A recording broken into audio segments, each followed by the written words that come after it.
they call London UK mountain so na ne shatter first no wakwa no honum no wakọ akodini juma there. I also know say Kwaku Smoke is in London. Sarkodie will be appearing on his show on also so Medio in August. I know Stone Boy Beam Nation for no Stone Boy so our program in August and my referee last 2 weeks or so and Dr. Likey and Mama Brown Acrobato and womo maka Stone Boy crowd pull it up honum on also so the stand-up comedy show no and so Eddie Ekora gradually kakra omode yai eko na the big one no makachem say eno de yegina ye de hu beshem say the beya asante ene Ghana man so no we will write our names in gold ewo O2 Arena eno aye next year nyamema ya hoden omaye nkwatenten omaye pomdire mapa na fe omaye sika yebetumi ede akọ omabibi boni bia betwinta yakwam 6 March 2027 O2 Arena the landlord sa kodie Michael Owusu Ado sak ena ede ye ekro na obia nyede emfa no hunshim we mamon kofa na ntitwitwa bia emmem. Okay, me ba cho mo my enjoy one of my very own me bay Mandem Yopik na mama me without compromising the needs of the future generation.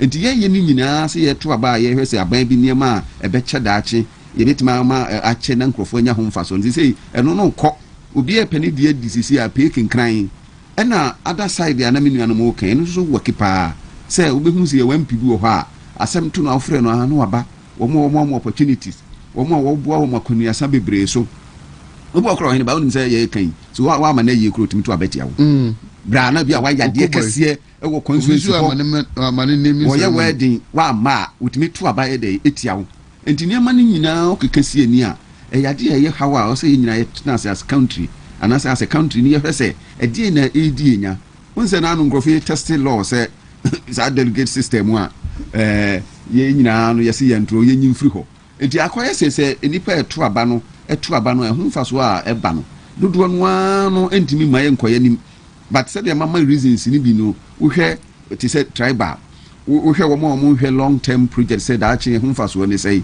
wo hwe wo mo nso so e bi a reason bi ti say we mu e de wo mo no nya wo mo moaye we di wo nya wo bebo aye ani ade obi opposition was MP e wo constituency bi but wo hwe no modern former regional minister ma Western region ono nso ekoye ekodi adanse e ma chema Wontumi se ensem na omudi ato no so no kwadu a omode bononom chema Wontumi eni ho fo earlier on yenua engineer Wisdom Gomashi enso so ekoy akoka ne de edi adanse edi ama chema Wontumi ena former MP for Takwa Nsuayem honorable Mreku Duka enso akọ enra mehu se ora kwabna ochedako Takrade MP former Western regional minister ono so ekoye ekodi adanse minim se ebi ewo akire na anopei yebedi hu nkomo free Monday ekonom we will have conversation on the phones and in the studio na fe assembly said yesi kono mo insurance se ye media sam no ewa ha ana ye meka emebua na emom de ekoso ewo court a ni fe bi ebetima di nkomo ye betima twa mfonyini amamo hunu se ne esi akro no ena ye beba abamama mane anase ye beba abedi eho nkomo enti mo prepare se mo be mama enjoy Mandem Yopik ene menu akweku talent no mo no ukwa ne atuni din o de ne yemye papa ene niema ni nyina agina omunso nkuta hudi ndi aba no in a wider space no anase de kasi mu no behu se aba no bon homode pa but na nipa bi nso so wo fom a omun se adwuma aba no nso so ye de eye because sometimes nam na me hwe akwan a na do dan kokufu ado aye interventions e de baaye ene niema ye be fa 2017 na se ya yetimi be duru ba bi ankrofo he ni mu se da bi ye ma mu nko no ya na wodwene ho a Oheneba entiase bia nimti I think say the conversation no multiple reasons you bit maka bum makuma hu ne kasiye mu nyina se nyina ti ase se ye development ne ye to aba ka ye hwede nipa ne betimi aye de waye bida ye nkohwe petty issues ena obi nso so ba mu a ni sura ewom ni so obeden so Oheneba kro be ya ade ana so onya ade but de oya ade de bia on be mana ye dey aka ho ebi no ma site de o kan ye se papa no even kura no we opposition kura na so kono ha obejo Oven Akunta Mining Company Limited and its director, Mr. Bernard Enchibosiako Chema Wontumi, continue to reveal critical legal and factual weakness in the prosecution's case. Contrary to the public impression being created, the matter before the court is not one of classic illegal mining or unlawful occupation of mining lands without concession. The prosecution itself admits that the concession in question legally belongs to Akunta Mining Company Limited. At the heart of the case is a legal and regulatory interpretation issue regarding operational arrangements within an existing concession, not the absence of a mining right. It is important to emphasize that Ghana's Minerals and Mining Support Services Regulation 2012 LI 2174 expressly recognize the existence of support service providers and contract mining services within mining operations. This framework acknowledges that mining companies may engage third-party operational or technical services under regulated arrangements. The prosecution therefore bears the heavy burden of proving that there was an actual unlawful assignment or transfer of mineral rights and not merely operational participation or support services within Akunta's illegally existing concession. To date, serious questions remain unanswered. Where is the assignment agreement allegedly transferring the mineral rights? Where is the evidence that ownership or control of the concession changed from Akunta Mining? Where is the proof of deliberate criminal intent? Where is the evidence that Chairman Wontumi personally directed any unlawful mining activity? The law is clear that criminal liability cannot be founded on assumptions, public sentiment, or political narratives. It must be supported by clear evidence beyond reasonable doubt. Furthermore, operational or contractual participation within a concession cannot automatically be equated to the assignment of mineral rights under Ghana's mining law. The distinction is significant and central to this matter. The defense remains confident that the evidence before the court will ultimately demonstrate that this case has been wrongfully characterized and that no unlawful assignment of mineral rights or intentional criminal facilitation has been proven. We remain fully respectful of the judicial process and confident in the independence of the courts. All right. Aso any fokoba mesa kinkan we na oma chechim. Poyando betrasia mesa kinkan na oma chechim na niema asisi awo court no ye di ho enkomo.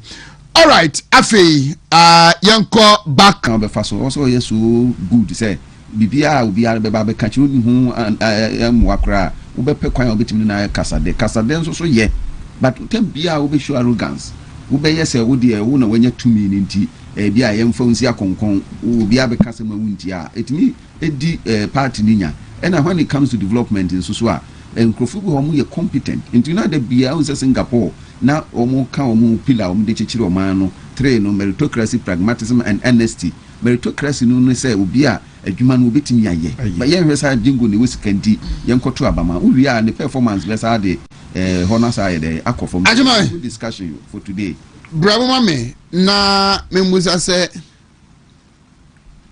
if eno na eto aba a winning candidate tomorrow some years to come your parliament no ebe say if people look at their benefits, their relationship, how popular a nipa no not taking into consideration the competence and then the core responsibility in parliament. Now you decide now to twaba na nkofo yes some because gradually you hear about the baby political parties will go in for the most popular candidates who can win them the seat, overlooking their competence and their contribution in parliament. Na and also no akofa asem fofraba Ani mame dasi mame mpancha mebusia fonyina na na dodan kwa kufu ado ne amampanyin kufu mpancha wa chairman Wontumi the champion chairman in national chairman of our party na ono abo se chi mensa bonsu enka ne nso amemba shebedwani ene enka ne don bido ne ba me deni minua Frank Yeboah eye atwamanwa bi agya north member of parliament Dr. Uefi mpancha mo eye se na eye PR Frank Yeboah PR Frank Yeboah my don anya me ye ni PR pese but madonna so la pa nyame si enka nokore nyame si enka nokore yeah fesu nyana mbusa masaba ya fesu wa na akofa bae he is a man to be loved into penasema e was all ben no na penasema onye ba asema nkomo akofa ba no pe ye nkomo kase pa we ki hia be 4 hours ye di if you say ya sempa na wo kan nsemo nketenkete edi ye party ninya na atwe ye party ni kwa akiri wo fa sesu akonnam ya biduru ahomachia ba adwuma me andopa me nidi me metena half hours e me chokrodo ade na wonwene me ho sa asem we hia pa o mo beka se ya agoro bi na ye di na no pa but asem ni hia pa Oheneba wunim bibi asem no 2 legs. In the first place, my main more abusuafo amanye say minua na o testify constituency no so buy history and the nearma equals work constituency no does not support that enya no kresa enya no kre sa etoda ensem ni binum wo hono a wo ka kire wo bi because open as emundira ele kopoku e wo sa constituency no masa yenim ho enye se bia yi matra san korida yenim niam ekoso okurumo yenim tutrasem sa papa ni leadi to a point say etuo to krombo emenipa we to about yenim what goes on in that town. How can you come and paint Elikopoku say woye obia extraordinary obi kwadi ya we yango hu no embassy? How extraordinary is that person who is killing you sitting in somewhere and yakohu you be a odi ewu sam kwale yako ni fie na no awo be ka kire say wo peni bentira oboa mu ntira. Please George ya watching us my that's your business but me make can still be no ntira because you go na ato nya no kore.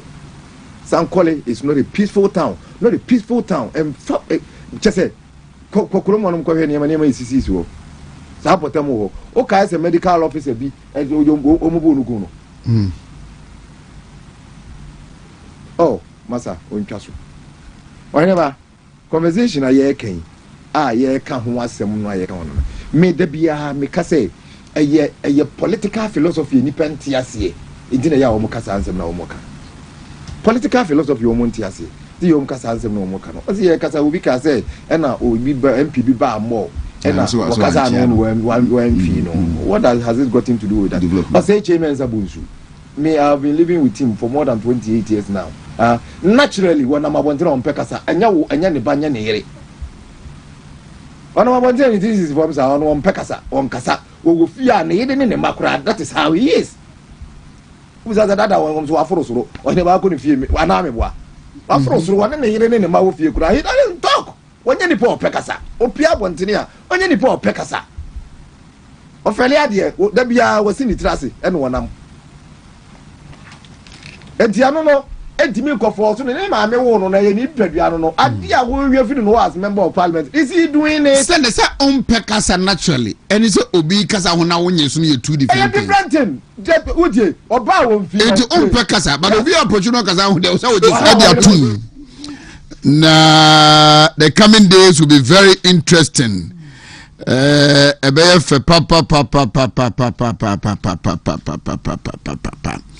na aso Ohene mache oh yeah so ho ye adum experience good stone boy abon signing no baso enti no we dey akontado be fami and I had two options either say obeja akwam waba ana say obedi wachi no waba enti no 1999 na say amamu oboni enti omuko off kakra oh yes omuko off oh yes for over close to 6 years or so me who say 1999 ya tumu be 2 days krada debi enti uma nkasa nanse no na obako hobi a weekend Friday ya bola iba na ya ko bia nipa be 40 50 bi no mututua mu ba ko saa enkofu ya mu ba hokra ma hoye de mu nta heda ma ho tina business na ye slow kakra ya no no business na ye slow dada afi da ko ye wo ha light edum na so afi baba ko current no bad de na mu kitchen ho eja dem bra ena eja omuye so mu sisi ni kakran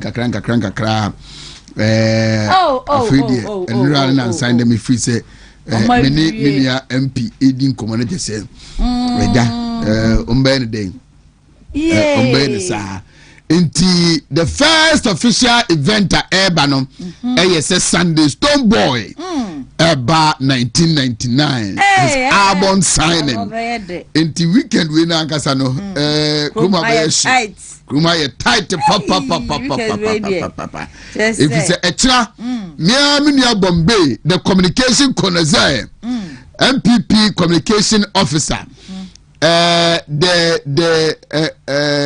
disappointed regional communication director, disappointed Achumango Beja South MC, Bombay, Boatin Duncan, ne mame eye, na Bombay fly no way. What's about me? The mama, I don't know Bombay, sir. Monsa, remember, Bombay, but I want to make for sending Mrs. Sia. Na, you know, disappearing we no send the by and I didn't channel a free soon. Aha.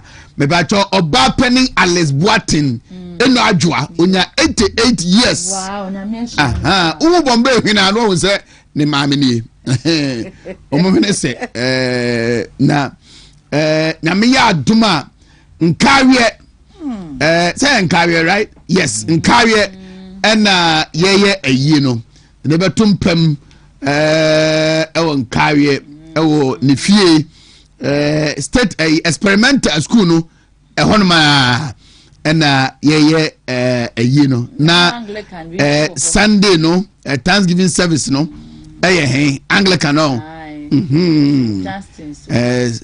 St. Justin's Anglican Church and so nkawe ho na Sunday as atra say ewo state experimental junior high school nkawe honum na ehwa ye ti Duncan Boatin Emma me Alice Boatin aha na ma me die na to da na Bombay ni subai bi enti ye befa ho na yakọ akoye yi no Chama Wontumi will be there. Okay. All of us will be there. Ashanti Region MPP titru MPs no mamu nyi Bombay mu kra enti echina na ebeko na nankansa boadu aye boafo aha ono so ni nua na ayi no ono so ayi no eye echina enti ɛno nso so no yɛgyina mu dendendendendende yɛnana kyɛma wontumi papa aha nti ɛno nso so no ɔno nkoa no ɔhene a ɔtumi frɛ n'asomfo n'ahemfo na tipa track baako biara worth $150,000 ɔtɔ bɛɛ du baako na ɔde akyɛ na ɔde baasa ka ho Agriculture ma traditional council wɔn nso nya baako na nananom nso nya baako ɔno nko a no ayɛ ɛde ahyɛ yɛwura na asɛ tutu bibio animunyam nti nyame adoma ɔno nso so ɛyie no bonuko tutu mu dendende ti ɛno nso so no yɛbɛkɔ bi na afei Red Park officers mess owura Andrew Amankwa owura Andrew Kwame Amankwa ɛyɛ the CEO of Gold Board Sami Jamfi ɔno nso so ase ayi no papa ya owu atofuwe ya suspected armed robbers koje ne krafini nsemi ɔno nso ayi no aye kyina ɔkyina ohwim ɛwɔ ne fie ɛna yɛde ne bɛtompem na ekokra na awia no abɛyɛ ayi no ɛwɔ officers mess Red Park bɛbɛ na kotokofo ɛyɛ won training ɛhɔ ɛna Mr. Andrew Kwame Amankwa ono so eyi ne beko so Sunday Thanksgiving service no eye Star of David Presbyterian Church ewo Bushan via na yasan aba Rich Park na yaba abaye yi nti weekend Chrome Han be yes papa from Tuesday na me per flight am obi abekumase enya bi programs ne doso enya bi nti weekend Kruma be yes she yeni nyina wie na Sunday wie bibia na yakọ ampa sese ampa wo ozu no mo bia no ayde na nko pebi na no mo ka kire ne se obenya bia just a Friday na because week ni mu nyina no na yema nti na Friday go make us is a standby na say obi ama obi an show up the Sunday yakọ 1999 and I'm doing this for my brother MP ono ene the CEO na some nkase owner of 1999 launch and Sunday 3 p.m. you bet mu 1999 dey also come on shareholder also come on shareholder na me shareholder be there any panyo you see say a drew baby say weekend holiday be Easter, Christmas season now, Accra. You understand why I was saying I tears and you promote this kind of recreational centers near that a walk Kumasino. And some also may be about could be a water park be a Dinyameha. Yes, and it's a measured alcohol. You see, on social media, me free London by last time me. Now, my friend be friend no say I just I'm a ton flight to my I say my into your CP at 1 a.m. You call Alora Beach. Kumasi and Kabekoi. Ni baby, just a day time I just a couple side chick. Now, the TV. It be a monum white crack. Na I no cry, do some not do some just say. A crowd betuma fala boma obetuma kokrobite alora oho o fa zen gardens oho be fa to say baby by kumase no sometimes we near the atu ehun na ya yen say am free advertisement near the publicity near am na ebie kumase no so local business tina omu bi terminal 3 9 club you rich condos mejo boss so me kan ho asama what you say rich condos say kumase ni emu bie oh kumase yo kai you afraid makai e hona ya mo ye all black party no nze abeye event a draw people from Accra Takra din na abe kumase sa all black party no we rich condos no me papa Bishop Sapon Bishop good morning Bishop yes on a rich condos dia no mbado ye Roma Bishop o ye obi a one person on fanasante sem ne name be ya ma asante apija. But it's so simple. Very simple. Nemum. Me who that? Sabi on so hunu so. Me who that? Yes. Obodo hunu kodi di ohobi hunu. Bishop Sapo on a new mission. School no. I ne dia no. Enti onu so bize rich condo say bie kumase pa.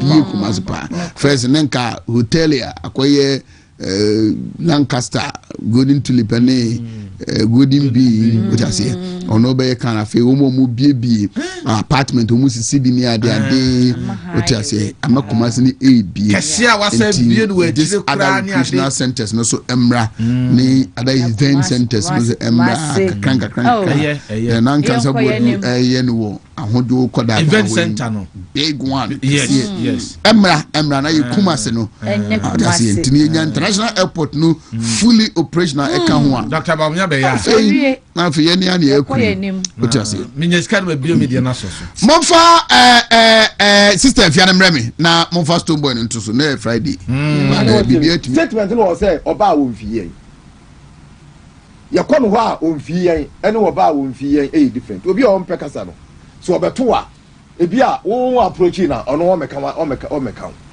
obetra say didi because obazo obi didi ebi a wo approach no ye kono nchen wa mfiye that is different thing Oheneba tie ya MPP for your philosophy ye yusu ye conservatism ye liberals ye gidi say o mani pa ahoden na say o mani tumi a obetumi abo ne bra se ne ya wopenti ye ba abem a ye kyekire o man no se de be ye nipa bia betumi abo ne bra enti ya our assumption ene ye niema ye nyina no ye se ye de be build wa wu nipa no se de obobo obla ye build nipa se obe rely on another that socialism no a NDC for ne yenti a de bi omka se NDC for de omba no ma che no mam ye bia di na omu tokoso eye ahiafo no that is the philosophy we are saying say ukọ ewiase afana ba bia mpuntu akoso a enipa bi omute sa bia no ohia dọọso enti sa suban no a ewo nipa mu nti na ma ohia dọọso enti let us change. It is the reason why we have different political ideology. Enti yan timi nya sa su no socialism sam no say ba ko fo giche no botuma no no bonte no wo chema nkrofo no we don't like it that way. Enti yan people ene sa na chechire ye man ye chechire ni say sika no ye so obi avanko school so de betena bonte ye so say MPP ba e wa amount ka no ko school ni bi na so be ye MP ni bi tutu anamo na so ho nye den. Unfortunately there is a global phenomenon na a more thing emma capitalists and the liberals say because of the global your friends the moral defense of capitalism. We cannot defend capitalism no morally.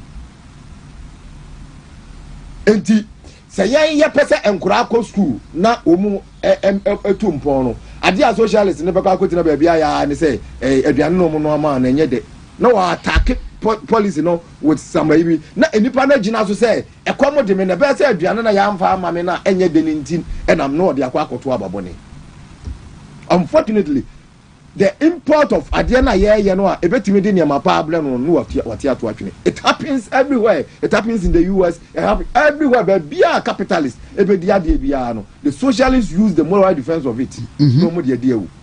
But when they come to power omo ntimi nya niam papa bia apart from the capitalists ne ye na omo ka no eno a no mbegino na we ye na ade no ade aba we afa ne yesi ye be ye ni ye pa echina have insurance afa ne yesi ye be paja mu pa echina one is to one factory na afa no mampanyi si wo ye pa adabia de adada na wo ho na omo san esesa no mo san we sa etisa wansan ne wo dwan no but wo mu tie kira na omu use the morality of the right things that we are doing no mo dey fight here. Unfortunately say over Ghana political landscape no ma me say political campaign ye ma akamfo obi o ka me say what twi kasa say onya aka nimpo na say oye yenua esirimfo ni bi oye ya me say political campaign ye ne Ghana ha no why ye ma omu a omu timi ka twi kasa why because campaign ni nyina ye dominant e wo twi mu eno da nchen a ye omu a omutimi ka me say particular la kanfo e na ne maame bampo ne papa bampo e ya ade otimi ka chosa ade we ya yi memento abama. It doesn't happen in some of those tribes. Matna lolada, matna tamaleda, matna savruguda. happen there ni nua no na ni nua no oba na ni nua ko a obeka to say basa toka ni bibo am wie ye am chirichiro mu obeku wi abo na wie. It doesn't happen in Ashanti region here. It doesn't happen in the Western region. It doesn't happen in the Volta region. It doesn't happen our campaign. They are capable of coming here and telling us, say, young crop for what did they make? And the young now can the post chairman supposed to poster ever tally down. No one could find a total poor be and the number tally down what no, I'm not catching us. Ashanti region there. What they a Kutira cry tally down who MPP demand to now between chairman supposed to near this candidate one and a Kutri. But what do you question? They justify a quotra and Kabu Cotre. Now I know what the Ashanti region or catch say MPP there. All the Cotra Cratale down on to Abamano. No, the Cotra down or the catches and go to Abamano.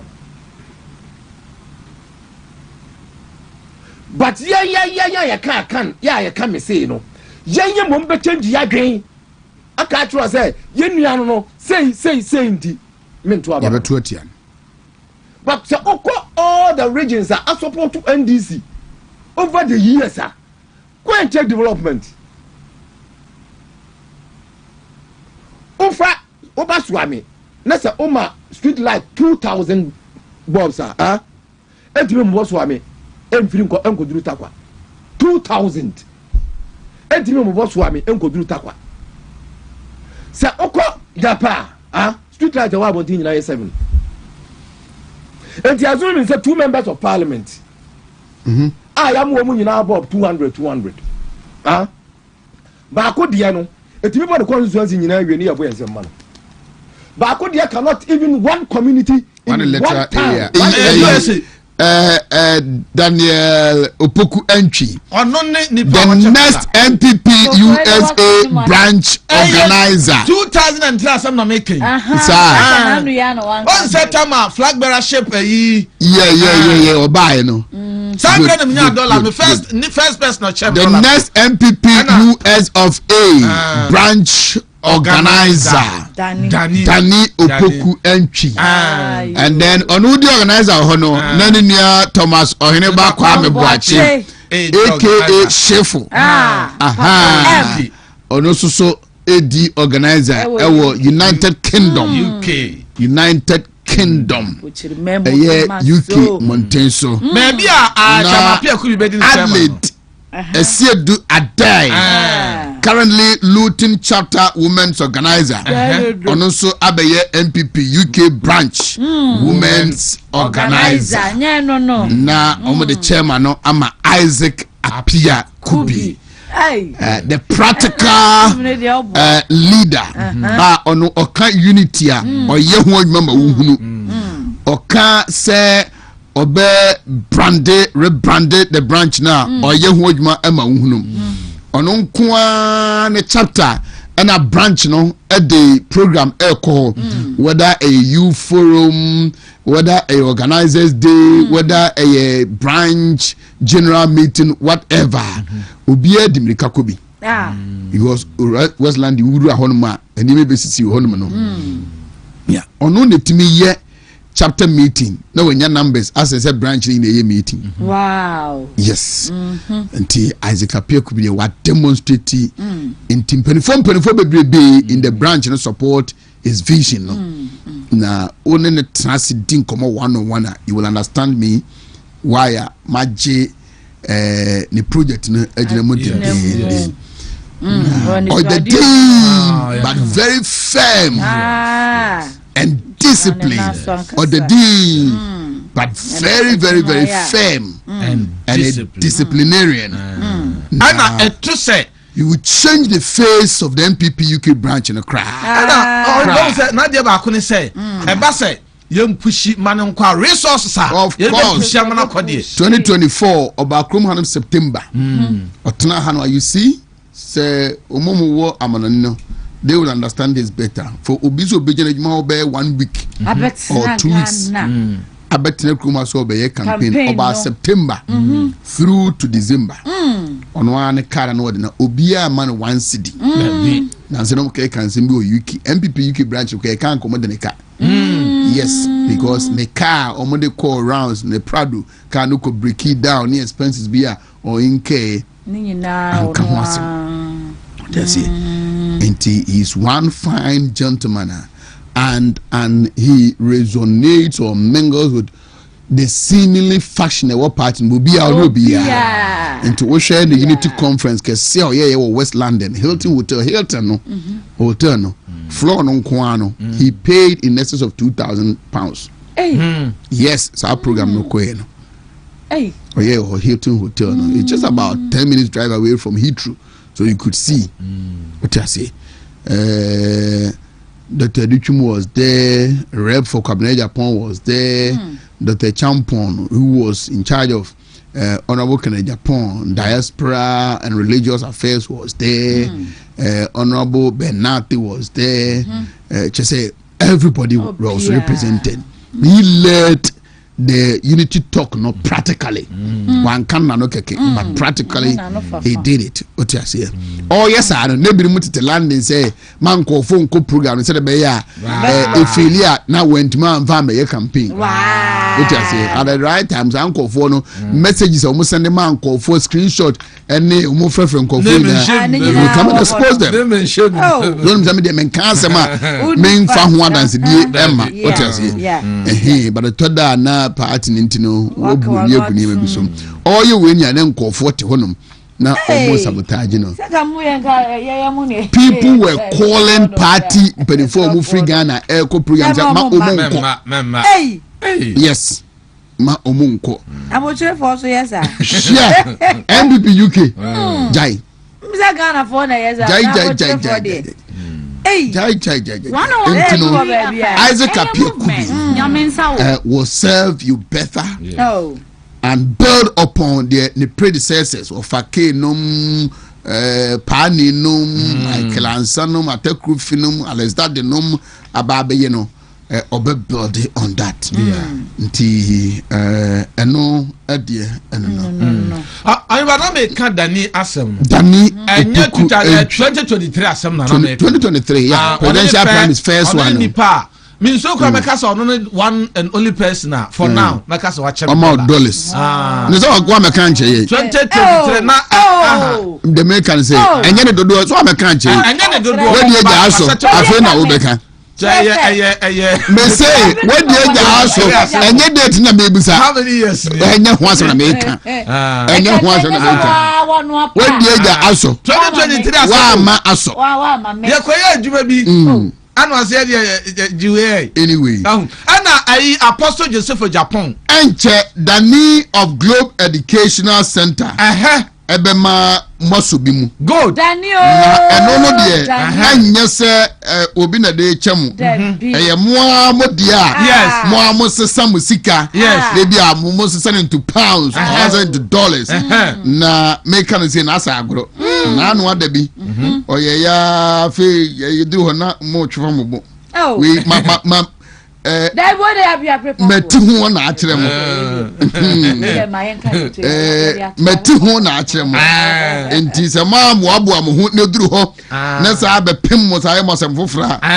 Na ne mo ma sem abusuafo de tell say emre bi dani ye se memfa ababa wa ni abrante e passport emra na onfo mu ntukwan na wotwe na mu na aso di passport and then you me biem enti mo am say me koba memfa aso mo nko no aso te ha na no chochochocho nya broche be ko nyina no na oni passport for ko so de na aka e ba boso miensa na awu na passport so no less than 6 months na I expire yemfa apply for visa to mutifia ha mu ye nyina no me wo one day entinyasa dani susu no mu kana sama na onyara geze obaboa mu na dani me Sunday aso passport ene foko de ma mesesi a na menya opportunity that time kana ye Dr. Kingsley Ajaman and they say onye visas ma mu fu mu ntukwan abusuafo de tiene se me frɛ aso no osomateme de be send you sesi a foko so se wojane de ni wo fie do duru fie a obetwa e de asende me adeache 1 hour 2 hours 3 hours aso me ye durfie me be send them afedu ba bi me friend foku a wonfa me friend aso a onfa say aso ni passport tifia ha ne chema Wontumi ye adwuma oni passport foku so de na aka ba boso miensa na awu etomu de kwa enye yie enti enye me anasa dani ana amfo ma anko wo muti am ye betuko ina say no mu ni bi enti achei ana wo mu kokoye bi wo mu koye kwa mani hui ne mum o maka amama hu se do mai bi enti ye hwe ni mu se dani ni madi nkomo otani me di nkomo pa anti one of these days you pull another surprise again surprise enti de tie no Dani enti no ano a Globe Educational Center wanya or the health center as a clinic or medical winning now home office for na man elect UK home office and I'm man cut and Ghana you know be 3 centers per there were only 2 centers Globe Educational Center na enya ba kwa kan wow the whole Ghana trainer shemu sa na mi sha ne pa hear mu say in the coming days obe kumase na say mo UK oba honum ebeto about 21 universities Ireland, Scotland, Wales, near there. Wow. That is Globe Educational Center. If you want to study in the UK, wow. Yes. Okay, and no, a Globe Educational Center. I said for all these years, about 2 years ago, I started here kind of was me. Obian free hanka say wakoho na okoye no. He or she didn't get what he or she was expecting. Inti HSA omu ejana moso. I mean for you chat to name to us. My name is Julie Anderson and we're here on Robert Gordon University campus and we're so excited to welcome Globe Educational Centre to be on campus with us today and get a tour of all of our facilities. So if you do want to submit any of your application or support that you need, then please do visit the team and they can help you with everything from the initial application right through to your visa. Hi, my name is Julie Anderson and we're here on Robert Gordon. Man Jimpo. Another. Unim. Background now, I said, video back when I know who you are. Let me school was enough. Who never hear me. I know a Globe Educational Center. I never will come to Globe Educational Center. Media Maka. Actually, I met me at the Amomu and baby, well, what you are, I come cry you. Sir, on to say, teacher blessing, because if you want a soft life, whilst you get a degree, and yeah, now me tin the sound of so casa, but I mean, not some crowd of many. Now I do quite cheap. Environment said I see when you Danny has been in the system from 2006. Almost 20 years of service to the Ghanaian students. William, and Kamasumu, and now me bought Apostle Joseph of Japan. Global Church of Grace International War Patasi. Papa Pin, Papa, Apostle Free. And Sonny Nipa. 101.5 movement. I check. I one idea. Some making crowd. I 40 years ground one idea.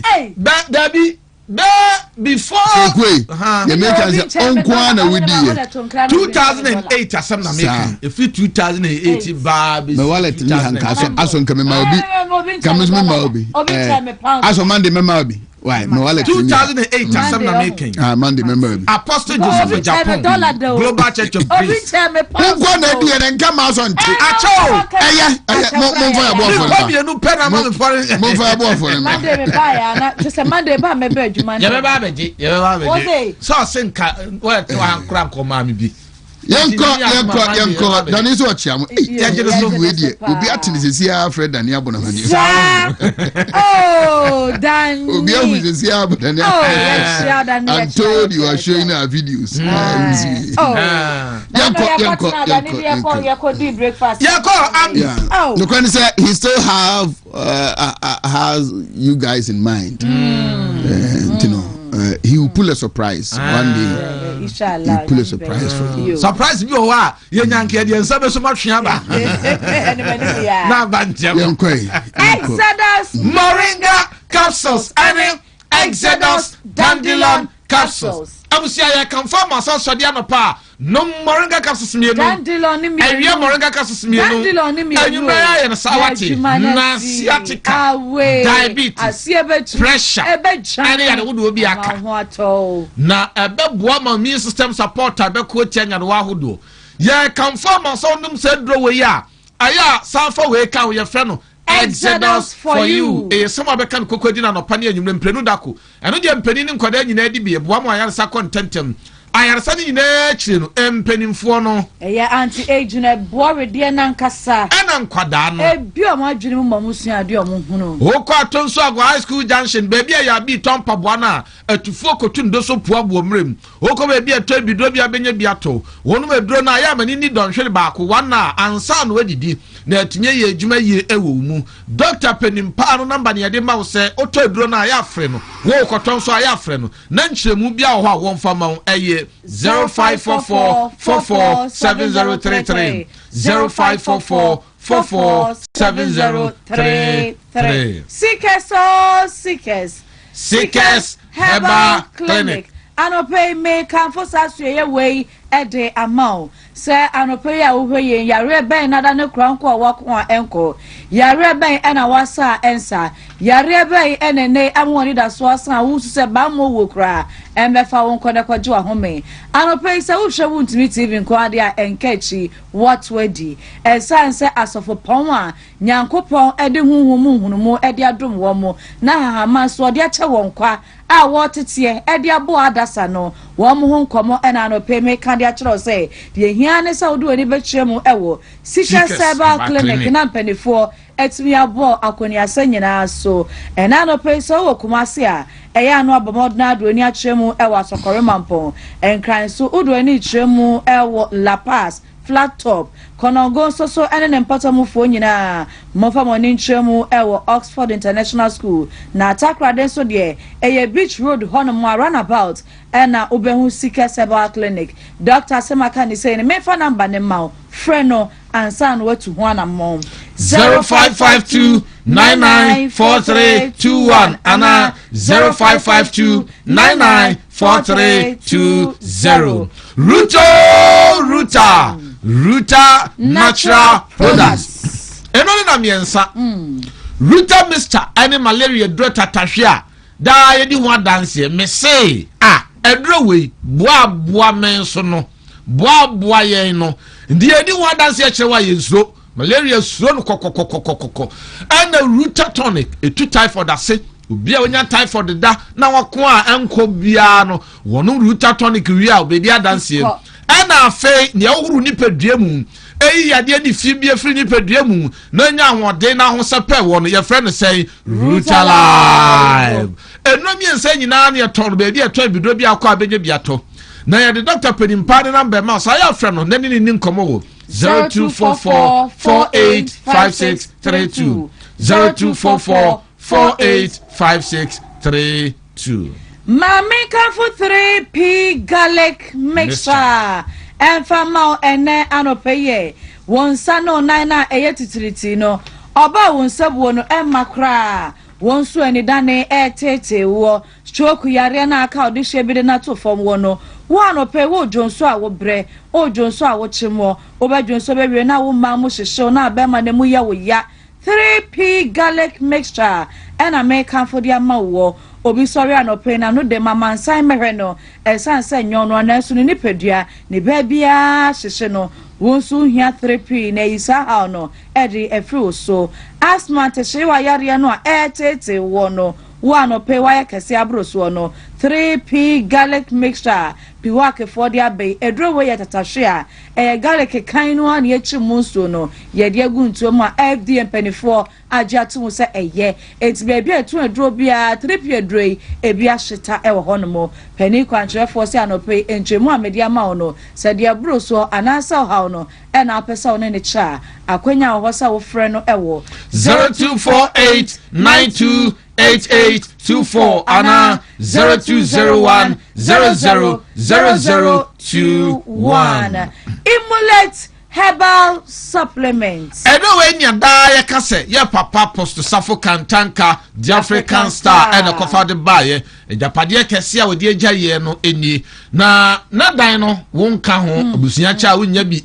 sa nso ena ne kasa hodo a waye no onso so nya sika na de beto a onya bi na ade baako a ebe boa ye mpa mu baako ni ka akora de se nya obi a we se du obi abetimato edura wodi abefa na imuleti no djuma edie no enwanwa ebura dwene ntiase so na edura wei ena yade bi e wodi etumi kanipe bia no wonuma etu ase boa ma immune system support nso de de na ahomeka wo mu paa ye yade hodo akane ne efe no kwankro amodi yare nimpo yade bi kura wo a wonya bia na abusu akora paa wodi atredi de obi ampeso obesom wonum kuruwa no obi ampeso obenum bi jesu obi antese wonya saa yade ni bi na wonwa yehu am obia yade no nso eja yentimi nka ho asem o nti ye nka de kan se konomi mullet wenya immune system support abeboa o ko hospital a doctor e the good news be ma na de se de e na bebe fie tititumi kare ko pa bi to be bi eto bi dro bia na mom ye the doctor pedim power da no number ma se frɛ no wo 0535112873 0535112873 namun sayare na etete wo de edu nya no Kitima Herbal Center ena wasa wodi wani chemu wapa pa ne nei wani da so nyina asa eno so Kitima penifo ebwa kwankwo yare no de wasa ensa de wako a enko no anope se pase gawo ena meka fo de ama se bamodna fa wani chemu ho na empenifo ha makan na yemfa nso ni pedue ni mu enwa wamwa na empo edidi akoni pedue ni mu a sansunso no a ene epie ni so a adedi a wodi wani hunu bie no yetu ase ede amao mama ifa pani kwantrefo ne namba fa mao frena no peya na fo ni chiremu e wo se pase gawo na yemwa akoni ase nyina so 0246914717 0246914717 Gasto mixture yefu yade dro tatahwe a yebodi kire wa yeso ho ye de Gasto mixture say you yam ne samfruwo say ye ulcer say ye de diarrhea hwan ni nyina dro ye friend Gasto mixture no ma be ba be dia dance e ma no a mokọ afikyira mo haw ani amane ewu mu no Mensoplus mixture eni dro no na mama no so a odunso ntentem odunso a wote ya odunso na moja bi de akire ba no wadro ye frɛ no Plus mixture eno mi ense nyina eye Nature Medics ene dia ba enti ne ase ko tobi oba bia tobi dro bia na nso fa dance bread ano na bo eye papa se ye the doctor number ma ubetumi afrɛ na biri bia ne di nkomo ewo 0248778899 0248778899 Marie, Monfa birthday wishes Nimbra and now Monya victory. Ariba, what a good news, sir. Also, good news. I said, good news near there. I don't pay you said yeah to good news, pal. Victory garlic mixture. I will see for ya come for a draw yamau. Aya garlic any dia yo na aya draw nwa so a he we na bi na no ma we be yo eyadura wa wokọ kete so Wontumi nda ya victory widie mo hyew victory be ye free ho sanu night titi victory betu ase o okọ afikyira wo haw victory betu ase emema na moja ntimi nie fusa ne yie no victory be bia ntini ni mu ene nyado wa hodo ye aka we na esa tini ya kan forma se ko pedi obebi atwa bidro bia ano nam eye papa o ma ne mema nyina kanfo enti ye the doctor number ma so ubetimi afre ene doctor din komo 0242545633 0242545633 part 2 right mofa birthday wishes nimra na yenyina yenko ten aso monkwe enti yenua baya odasui ede Elizabeth Damfo na anopeni hukeni upon Francis owo achima achiremade and say anopeni sweetheart or my happy birthday. I'm a friend of a power, beautiful girl. Happy birthday to you. And our friend that's way so at the Aviana na KG1A and no Nagis of it, Angel Educational Center. A honor no okos. And your postcard. Daddy say on my happy birthday or senior coupon in shop. Na on your case. Also Aviana. Oh, a guy, I'll call Najisu. Aviana. Oh, a guy, I'll call Najisu. Aviana. Aviana. And on your walk word about to Aviata. I don't tell Tribiana. Way so Elizabeth Educhumwa na Jamasu yon so eno wo anopay Asiedu da kwaso wa Kesbin Media and say o ma happy birthday o senyankopon mo ho bai pa na onsho kese emfa emanenti happy birthday to you. Yankwa. And away so Azumi Asante Achim Agogo Azumi eno wo eti ne ma me afianshira awo RFM and so ma happy birthday. Nadia Hebio. Bakunsu eni na wei aye Richmond Asamoah Twinwa. Nti yase formerly chairman owo Ebuakwa circuit. Master tutor Asiedu Senior High School. Nti happy birthday to you Nyankopon. Asiedu Senior High School. Oti. And how see you no. I Ralph, see you. I got 3 minutes. Okay, I'm running through newspapers. And on so happy birthday. In shall be Achuma wabieja sa. Yes, you be coffee. Nyamiya duma yebo na your second vice akonya no. Madaruma from that week. Na ye electoral area elections ni na coordinators na few places be 4 electoral areas bi na say be 3 or 4 officers no contest honum baby electoral officer baby communication officer baby I think secretary meaning say nebehi emem agogo nebehi emem agogo maybe menshia na se pass so na me te se contest between about the akani na no adwuma o ma yenti no we have decided say omu enko ono post na yentimi nya emre emfa enye entutue e wo constituency ntum wie ya na jese wie constituency police station electoral say ye tiesi form na afi ye ne police station executive, our respected police station executives, no. Yes. Akodi Kingmakers, no. Na fi no. Ya sign akotumutio bio di ntia omonye yeso.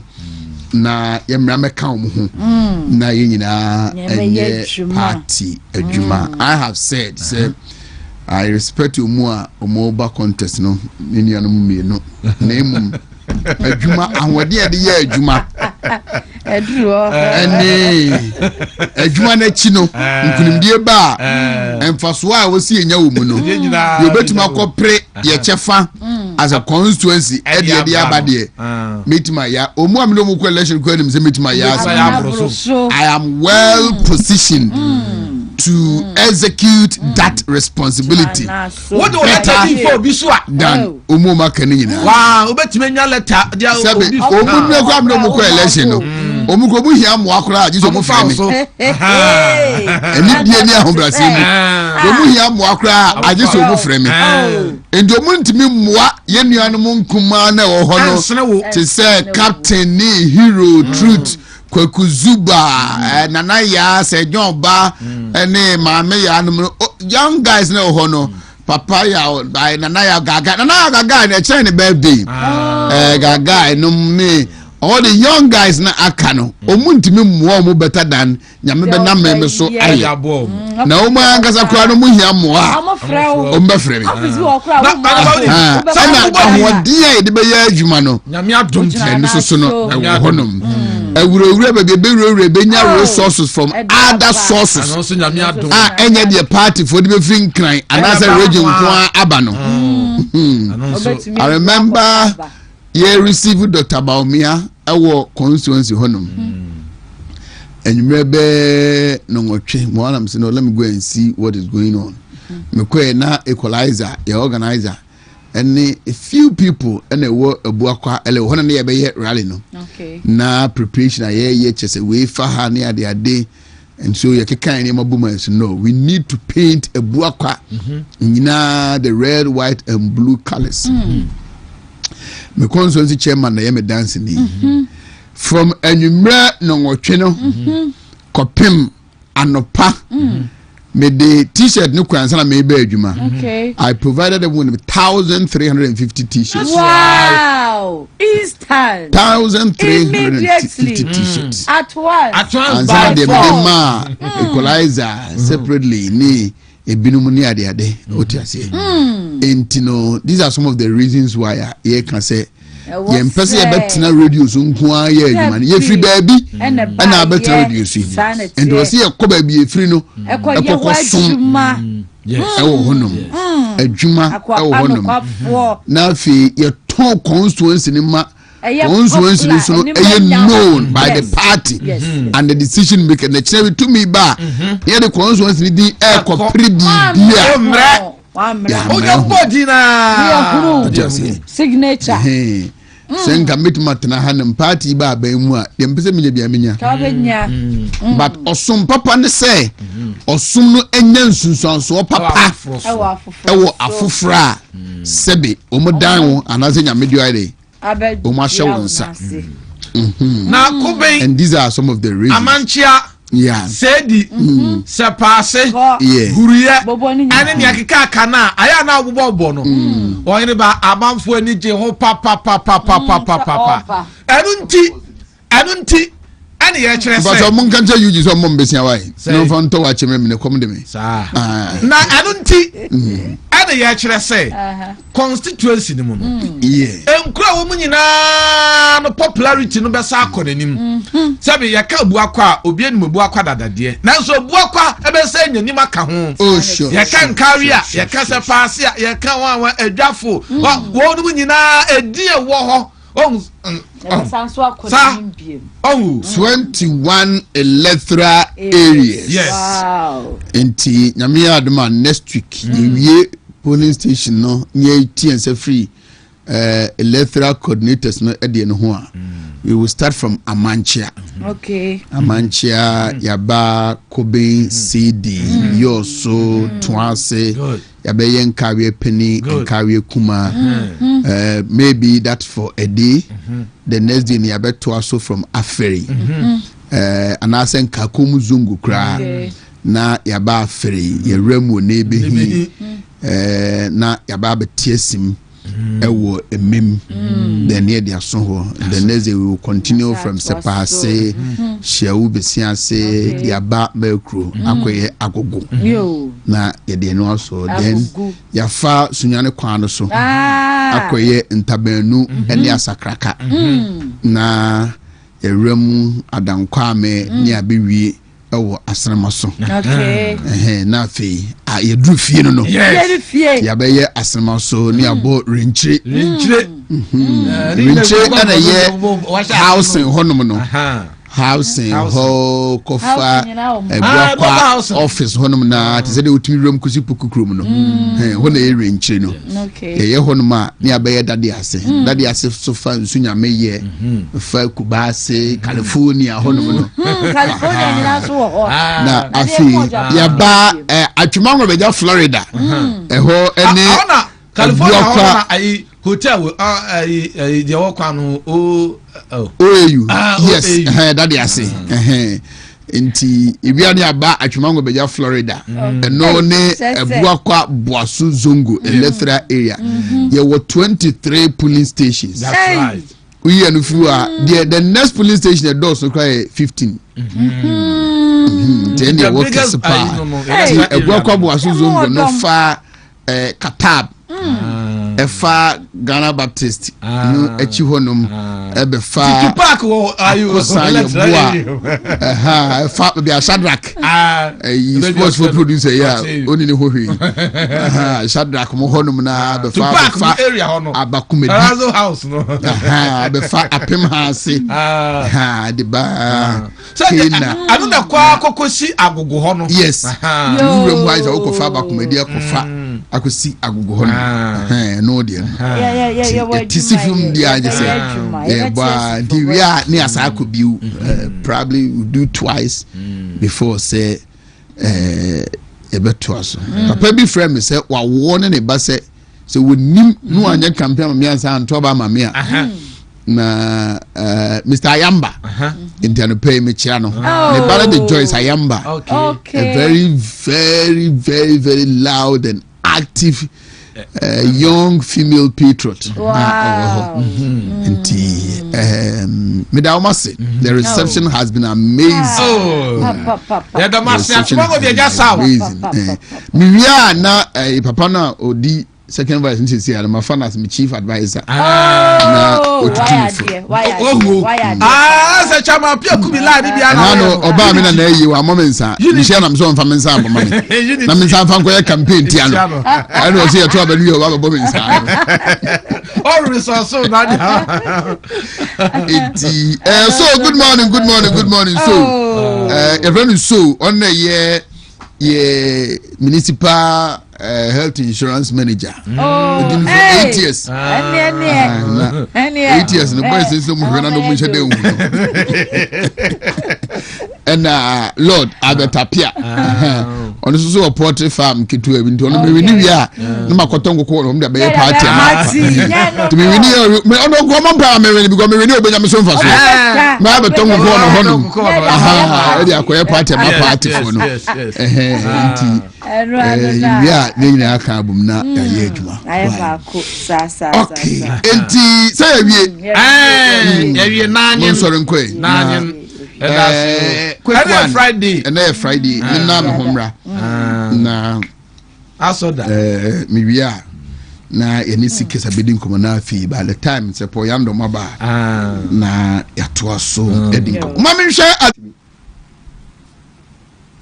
to the responsibility down here is huge me na me ka kire wo and I say enema omanfo na expected from their parliamentarian I say omo political figures no huge than those that is coming to them because say you will be a member of parliament resources na chair you share no equally what did they make you know and you may be a the position as member of parliament they don't care about the size any and now predominantly young members of parliament no will crack a sim young members of parliament no our baby ye ka me say ni pa it is a campaign no e ka me say na global phenomenon and to etia capitalism when going into elections what did they reach on there be a MPP e was disadvantage so far every present time MPP was disadvantage so it is not because say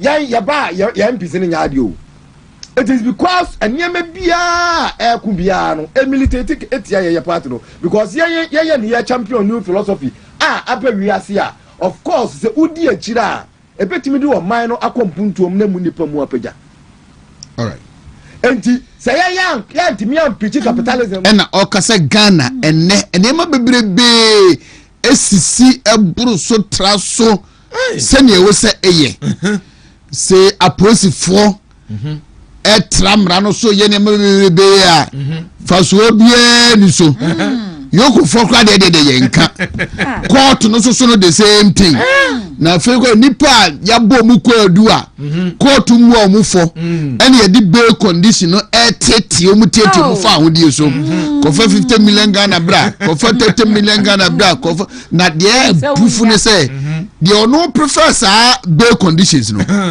sikana wo body no bail 2% of it grab o to ono na busuafo nyina ko bi ko amba o munya bi omunya bio no wa body 80 million Ghana 120 million Ghana since one when the landed properties deben no make kan sa Haruna Idrisu have seen that the amemona air cost no they are preparing themselves to hand over power to them people Haruna to wanka etire bi ebeye wo mu sana tie we say wakase it's a double salary for omo da so ho hey omo da so ho and I have said many a times say yes ubenya MP before bi omo ka say oh two wrongs doesn't make a right ubenya omo so omo ka say there be Moses mra an eye for an eye we about pound for pound enti de wo ye me no mi so mi nya ubi na eba ne saa how can people survive in this country? To me survive. People been to me survive. Now go for say this your body tegu on. Hey, me eda me kan. Me say kan me say the radio station afi me kra ma paba. Some George men so. Because baby aba be dri afi mu ani. Ana mudundum no. Ye neka ye krata se bibia intact no answer sorry da ko na so bedum no adum enti emmeso udum na mamoni age pa emmeso even if it take 40 years say wu kokora mpo a MPP baba power bi we would do ye well a me de be shem ye man nanom we pay some people back. Oh yes eno de we will just identify some radio stations we mu kotum ya tutum just like that and the sahara mo pese etre ko mu hanom a fine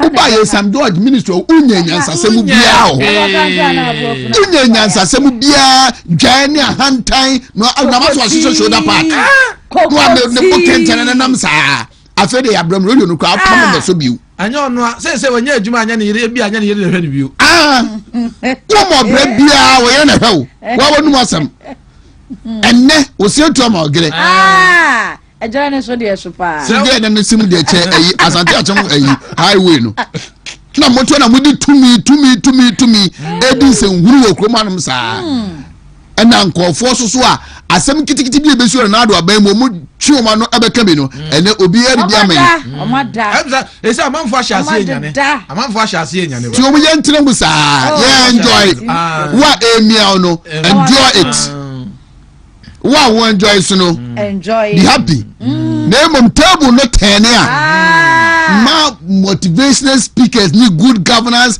expert no obi a meka hwenche obi anya di say ya mo pese etrema ye ntrem say ya enye din say ya enko ni say ya no mon so nkwai na me na me homra na me ba ya ba abeto so ofia maka che mo Saturday.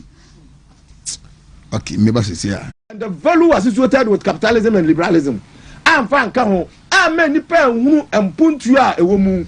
enkan kura ewo mu ani ade kronti a ewo se wono ankasa woyɛ saa de we a we can't do it. That is why na ado danko akufo adubai no he foresaw say the essence of capitalism is education. People must be educated. See a woman ngoma anti the aye kanasia they can never make the comparative analysis. What him say people money said ya wo kan ye uko ba bi na bu sase Ghana man banyi no am say Dr. Baumia.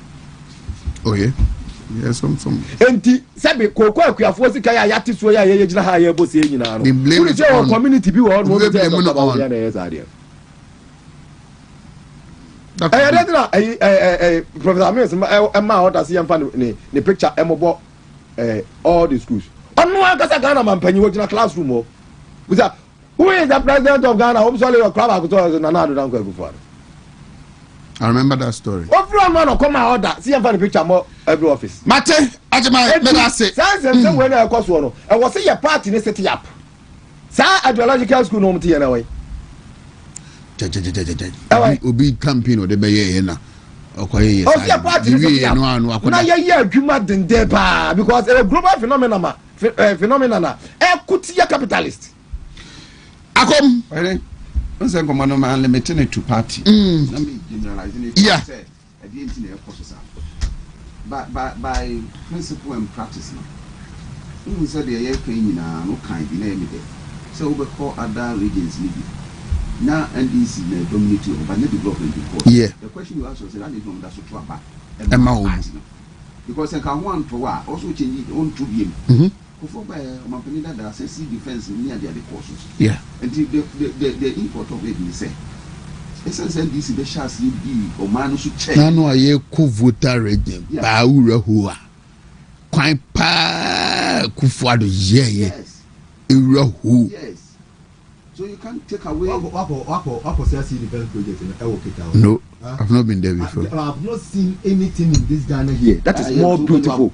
So beautiful than the sea defense project. So all the car I'm to say na uduru punin finfin na say wonu ka aka obo say afi na won say next year ni yesi obeka say obeto pudum ya ko keta na ko sea defense project no ene kwan na free keta ko voter regime side woro en nam punum say pa when you na ye wie ye e dan ye ko sisi wonu mo no ma atu abeti ye say dan no mususu ambato te so nti who say ye kan ko ni na mo kra wo da so so ko ye wie no wan ko di hu nkoma mo nya mu nti ase oh nti de na ni afra so mi mikrom ya be yi mikrom kwan fita ne da hwan di Oheneba se man kan ho asema hu se MPP de ye so what you can aba mikrom a eno obi ngi nti nkoma ye di ni na no I might count the ideal situation, but you have what we call generational politics.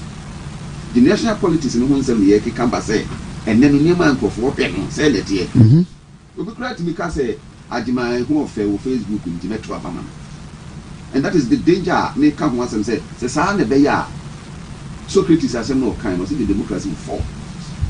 Because it will try to tailor to suit everybody. I and then not the plum penswa, a choir to politics here no SSA. A one is uncommon ye didn't hear catcher will say, and this will be back, no other catcher will say, or he will bet than or bar. Now, won't me ya, now so he will be a castle bet than or bar. Teaching a metro about one. And no, not say any panel, one a quay. None in Tiasia will war, a Viasano, and the waffle. So what I say, and today be a bar, no make us a political disinformation, a threat to good governance. A trade who send drop.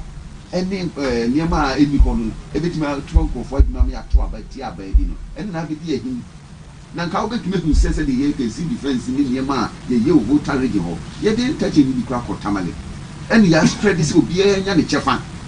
Send the Baya or Manos a national cake in the HR will be having an idea. But the same person, one way and touching the conversation trouble because of the orientation or no. Last week or two, Name Kawa has said. Our party leadership should not be deceived by a Niema air course or Ghana for a show displeasure and as a disappointment in this government. Because baby, I'm a 3D mihuno. It is yet to trigger a desire for a regime change. Yes. A man for no boy for dear. Banyedo Dwana na Edi Hunkomo say, Adewe Mempe. Omuka so mbeye we umanye ka so betua kokoo 6000 mo antia enu ntiri me de kotoa ba atia obi even though they are not happy with it. Yes. And we should do more. Exactly. And I think he was talking about this situation. Yeah. It's not about me talking about this. I'm on the same page, Master. We are not on the same page. Okay. Who can with the other can? And yeah, don't argue on this, Master. We are sitting here discussing. And young Kona Woko, Master, to Wasi. And to the American say nanke pen, but yes, I vote on some pen. And I'm because I this situation in this, maybe extrovert, na me banner, Abia Manchawa. And that doesn't mean to me young to Juma, but who is a mancha untino. And also the Kotuabetia. That is the reality I make come once him. It was showing about him about Mudi, Abia on Fie, on one for who knew the on the Onobayan say expectation, and limiting command to Ababa, expectation on no the Juma. 7% him by say, mammy. But when your son also so person, you know, said the making, who call I still cover be was rested. Will be better be so day MP. But said the name of the year example because of who did do or Casado. And to stand behind Nipanua or no ever to Abano or no expectation and we can also day at Abanya would yet. But we bet my cousin the same I'm a pen, but that's not the reality. And to me, I can see any animal battle will beat me too. You can't just say to send you school year, because I see elections are will be because we become more fair. And what to Abaman, you maybe with this school is I will be crap from his home. Omo nyezam sibiu no more bodies no more to Abama entini nyina ye niema se betime change gise nipa no omo to Abano enya more insight nya understanding of democracy no and good governance niema o be dine hu se we daach mfa so be na me de menya na na dodan ko free education bai wana enya bi wana insurance we enya bi wana ne nim se free senior high school be bo ma no ben this fo ahye ntare an kase enyi and ko mo enjoy free education go need na na to be say na omo ko classroom omo ko canteen adan na omo duane ne me omo to beto abetia na dodan ko kufado but I did when so the school na ba enipa na benya ho mfa so but nipa no obeto aba no said you no pen ho no gina so ye de eto eno na wo se ye say how can we change that? That's what I was talking about.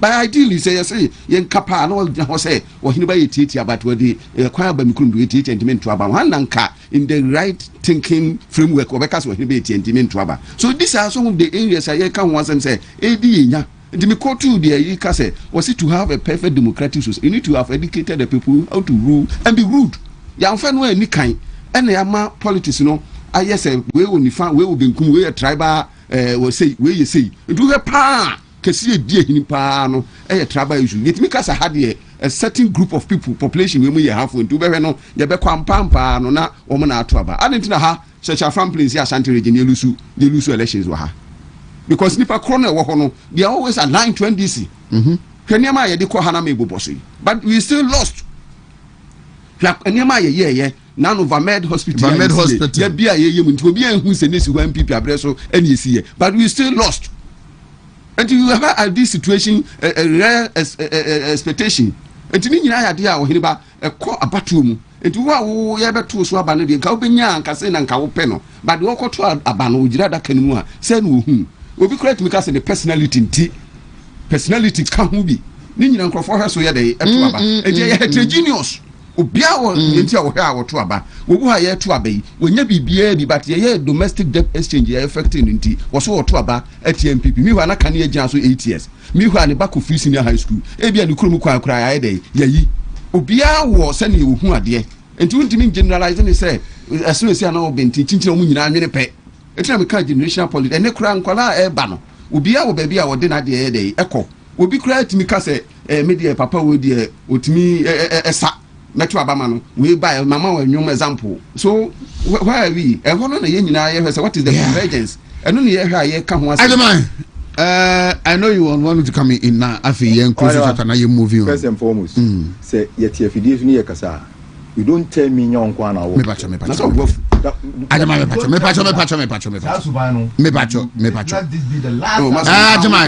microphone me do please aye first and foremost Oheneba ewo education mu political campaign na ye no the essence of political campaign is to tell the people what is right so that if women mentality is different from the no they will be able to understand what we are doing. We don't conform to things just because everybody is doing. About 824 and then they were bantem Razak Abubakar enso ewo hanum na Poyando ewo ha regional communication director edie nyame adma echina Bombay ema me ayi MPP for mamun disappointed ye say drinks or dia chef fridge mu no nyasem sa hey was it where ya ma me fantale mo me no me pedi gu kram me no wo kram me fa strong na no to pe kra me za badale wo ntino za badale wo de etra ye ko Bombay ma me yi e won kawe experimental school no enchen ho no ma ene ye ko ayi no na ye ko no no ewia na ya be wie e wo Rich Park eye me patcho media de ndie obi anse me yi wa be se yen mumu di sala nyina wo mare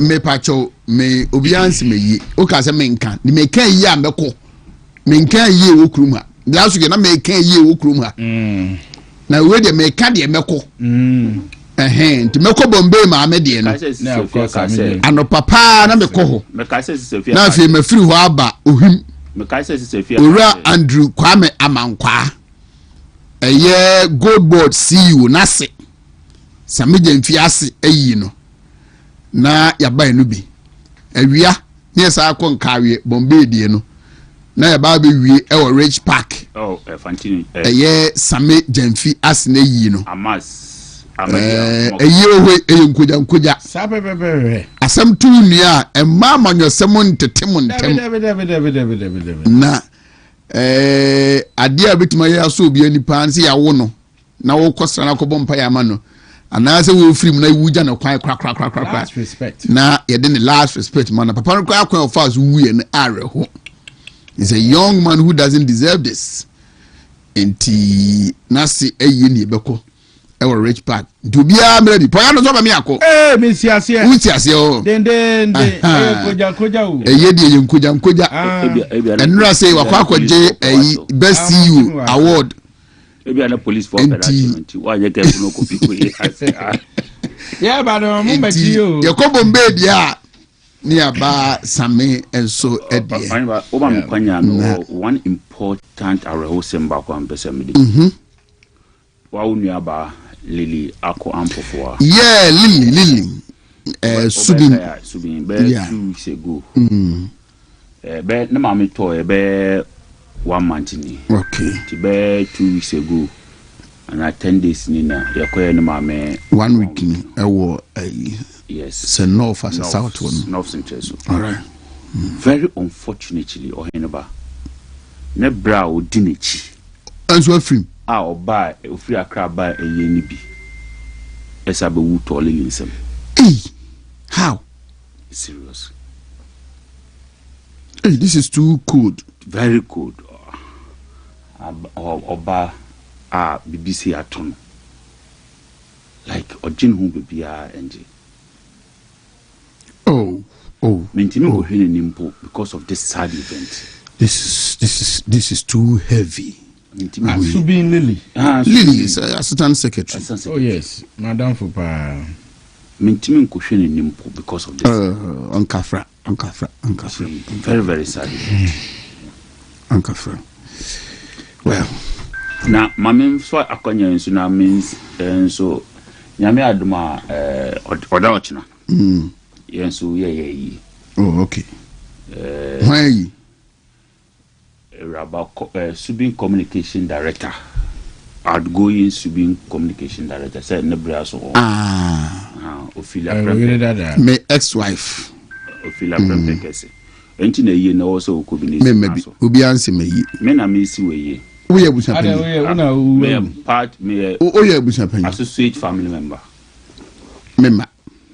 Na me aduma meko Bombay ne sameje mfie yi ye beko na be da mame no ewo Fantinuta FN13 Fantinuta un meji kras number ni nyina da oti that say yeah me pa sabi me constituency me fellow constituency officer aya wase ye na wie you could see me ba cho mo fa haruna idrusu ye ba be tena se wo Asafo Ahmadiyya. Sorry. Also house number I say. Oh, me aka house number near Ahmadiyya. So I will come. Mati, me mwako bonsi ama me. Why? Haruna Edusu, I don't know. We na mde ma wakwa. Let me read it way quickly. One of the write-ups, the legal team for Wontumi putting it up after court, and or say for immediate release. The facts and the law continue to expose the weakness of the case against Akonta Mining and Chairman Wontumi. The ongoing proceedings involving Akonta Mining Company Limited and its director, Mr. Bernard Nchibusiako Chairman Wontumi, continue to reveal critical and factual weakness in the prosecution's case. Contrary to the public impression being created, the matter before the court is not one of classic illegal mining or unlawful occupation of mining lands without concession. The prosecution itself admits that the concession in question legally belongs to Akonta Mining Company. At the heart of the case is a legal and regulatory interpretation issue regarding operational arrangements within an existing concession, not the absence of a mining right. It is important to emphasize that Ghana's Minerals and Mining Support Services Regulation 2012 LI 2174 expressly recognizes the existence of support service providers and contract mining services within mining operations. This framework acknowledges that mining companies may engage third-party operational or technical services under regulated arrangements. The prosecution therefore bears the heavy burden of proving that there was an actual unlawful assignment or transfer of mineral rights, not merely operational participation or support services within Akonta's legally existing concession. To date, serious questions remain unanswered. Where is the assignment agreement allegedly transferring mineral rights? Where is the evidence that ownership or control of the concession changed from Akonta Mining? Where is the proof of deliberate criminal intent? Where is the evidence that Chairman Wontumi personally directed any unlawful mining activity? The law is clear that criminal liability cannot be founded on assumptions, public sentiment, or political narratives. It must be supported by clear evidence beyond reasonable doubt. Furthermore, operational or contractual participation within a concession cannot automatically be equated to the assignment of mineral rights under Ghanaian mining law. The distinction is significant and central to this matter. The defense remains confident that the evidence before the court will ultimately demonstrate that this case has been wrongfully characterized and that no unlawful assignment of mineral rights or intentional criminal facilitation has been proven. We remain fully respectful to the judicial process and confident in the independence of the courts. Poyando. Right. Oyimba anope de medawase. Na mabo mabaso. Na makase edwumaso amoye wa ha no monkoso a na monye embo a osun amayoku. Me de me ogidie se 2028 your flag bearer odi anim amayako elections 2028 na Dr. Alhaji Mahmudu Bawumia obeye president. That is my belief. And minimum say nyame susu yesusu ni yesusu onu susu beji atum na wamasa eniswadi hunu no abam because say wo hwe a na eniswadi hunu no eso na nisuade hu no eyade a ebeboa ama emprempren ohawa ye namu as Ghana for no megidi se Dr. Mahmoud Bawumia na ebetimi asolve because I will share their echoes way pa no a as aban na ewo ho sisi NDC aban no omo akra no omo hu dia omo ye ade chi a president say trumu bail no enye ne priority ne wade foforo ho ebeboa edru parliament susu no mu bie ya babe so say ne priority obehwe ame assign it is a babe no onka aban no ho a anaso mu kodwen a mu mfra ne bio sesen o unti ase another breath we say priority we say enye priority ye hu adepote ye digina so a make say there's a clear direction for this government ya ni so ade hunu ni say ya enema ye cause we nyina doesn't show say ye will be papa bi da yanimu a ye ka say ye kwa akọ achieve unlike MPP a na yetimi ka say ye educational sector no ye pese graduate ye beto around 15 years or 17 ye free ho no akwa akodru say 23 mebo a enti no say the next 5 years or 4 years no ye expect say ebe ko nanim akọ ebia 30 or 40 kura na etimi aboama ye population no dodo no etimi aye a population a omo etimi akọ school we dey bibia ni ho ubi say education minister ne dia ne say dia wetima ya ne say ne old student ya mo opportunity say omo susu timi di ni public school mo we this wade old student adan ya omo timi esisi dan ema school no nani aban wu dwumadie ni say ye taxes ye dia ma no dan nti old student mi sit dan ema school e say ye ma no kwan ema ne mfa nipa emra school eno no ya achievement. There's no clear direction. Metimia admin says to say, Abai ba ye who say, my baby a ye movie towards it. Tia need us so, and Dr. Alhaji Mahmoud Bawumia. Now, Chairman Bernard and Tribus Yako. Ono so say, Osha senior Usiya ni Niama. Ono, me penasem, mi wajidia wonimu, say, Ombeye the national chairman. Na dia mami digina so me de pen asem wan say all what chairman Wontumi want to see ni say MPP e wa aban mo. Na dia o hwehwe wo wiase a no. Se wo ka se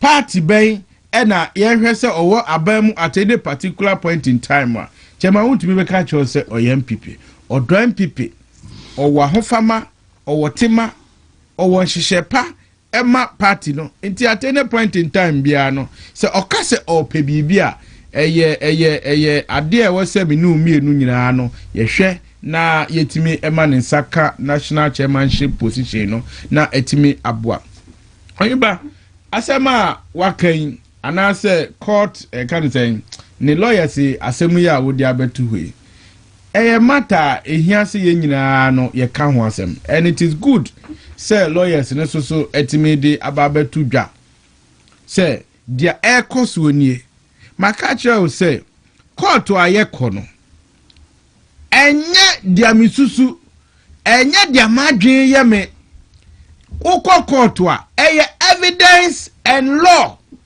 ye camera any adanse a odi betown nemum enye dia wo wabo wadwen mu po ana said the ususuo ene court no di be adwuma. That is why say ya chi obi a ye kase ya chi no don't detain the person fane court na court no enhwe enka na asem because how and the facts no ebe prevail ewo ho ama me no mienu ye nya gidie wa asem mo say wako Samuel Boy Forest mu oko mu no wa hwama enkrofo foforo so abeye adwuma ewum enti no makwa akochi no nipa na ka kire wo se eyampa sa concession no eye ne dia na momu no enipa wo mu akoho a omu ye adwuma no enye wono ene ma mu omu kwan se omu nkonko ye adwuma in fact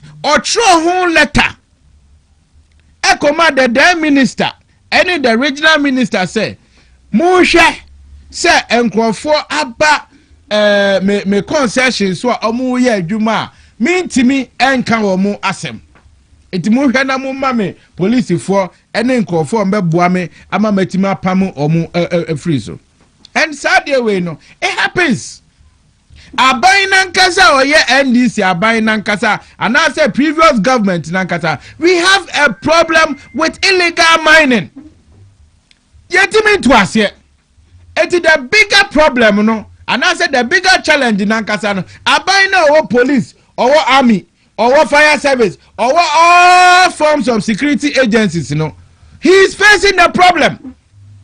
Eti individual so kase ono susu face problem na eno de wo se won ti ase how concession no eye bede ene wa bo akoto veranda so ade a chia no wa biemu ana ye de asase mawa asase wutimi mbo ne bede nkoto veranda so say ye de ama say koye concession ti no you are preventing everybody say emane you can't do that eti krofo amuko hu wo na yi so no wa ka kire mo say Sankrofuno, onu but they are doing that. Eti adentina modaso lay the blame on him. Moreover, as I'm crona wouldn't need court to know. And now Samna boy hot forest in Nimua. Eti Wontumi na Emanko for A2 Galamse, our host say nana.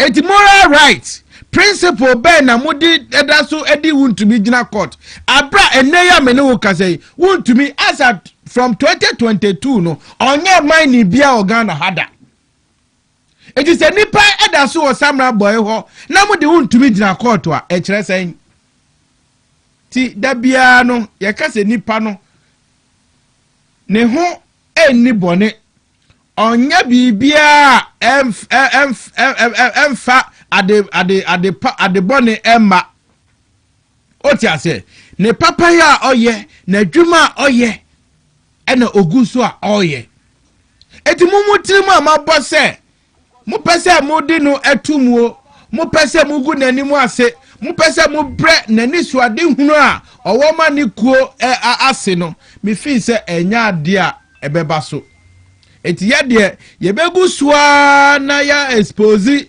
ade bone ehihye bone trimpo bone a mu bofa ne ho ma amansan a mu pese o mu gidie se Wontumi eye nipa bone enti no yamfa kwan bia so engu na dwuma yamfa kwan bia so engu na nimu ase ne yamfa ne nkotumu no me fi se enya de amumu peu na mo twedi amponyankopon a otisro a oheye nyina no de ono pe ene bebam enya de nipa ahyehye enti de amu kafa ne ho nipa baako case baako no ya chemu mienu ogina court 4 owia ogina court 5 oti ase ade ayeti yes ya chi no ade beti yes ya ni say ade be nko na mope me wa problem no a mo say waye no ene edru escalating measures and other figures say now measure cry beyond measure Galamseya na mo say wo ho a na wo say etimi declare state of emergency na mo say friend is saying turbidity 14,000 no and they measure the same turbidity now drew 94,000 eti asemu na mudi obi gina so no a mo say ya nsinabo ya fa ni ko gina firing squad ni shoot no onko no mo ye no na kesiem eti dia ya ka nyina ne say nyame a ohata suwe onim dia de ya obi a oti ase onim dia de ya obi a na nya de nipa pe e na bebem de mum de onu nyame pe e de bebem ba se ma dwen ye mo say mo ye sa de we se ne be ya Wontumi be brasia de nyame ahira no nipa da sani ntimi ndomi no nipa da sani etimi ndomi no na ni so ade hunu as national chairman no ebebem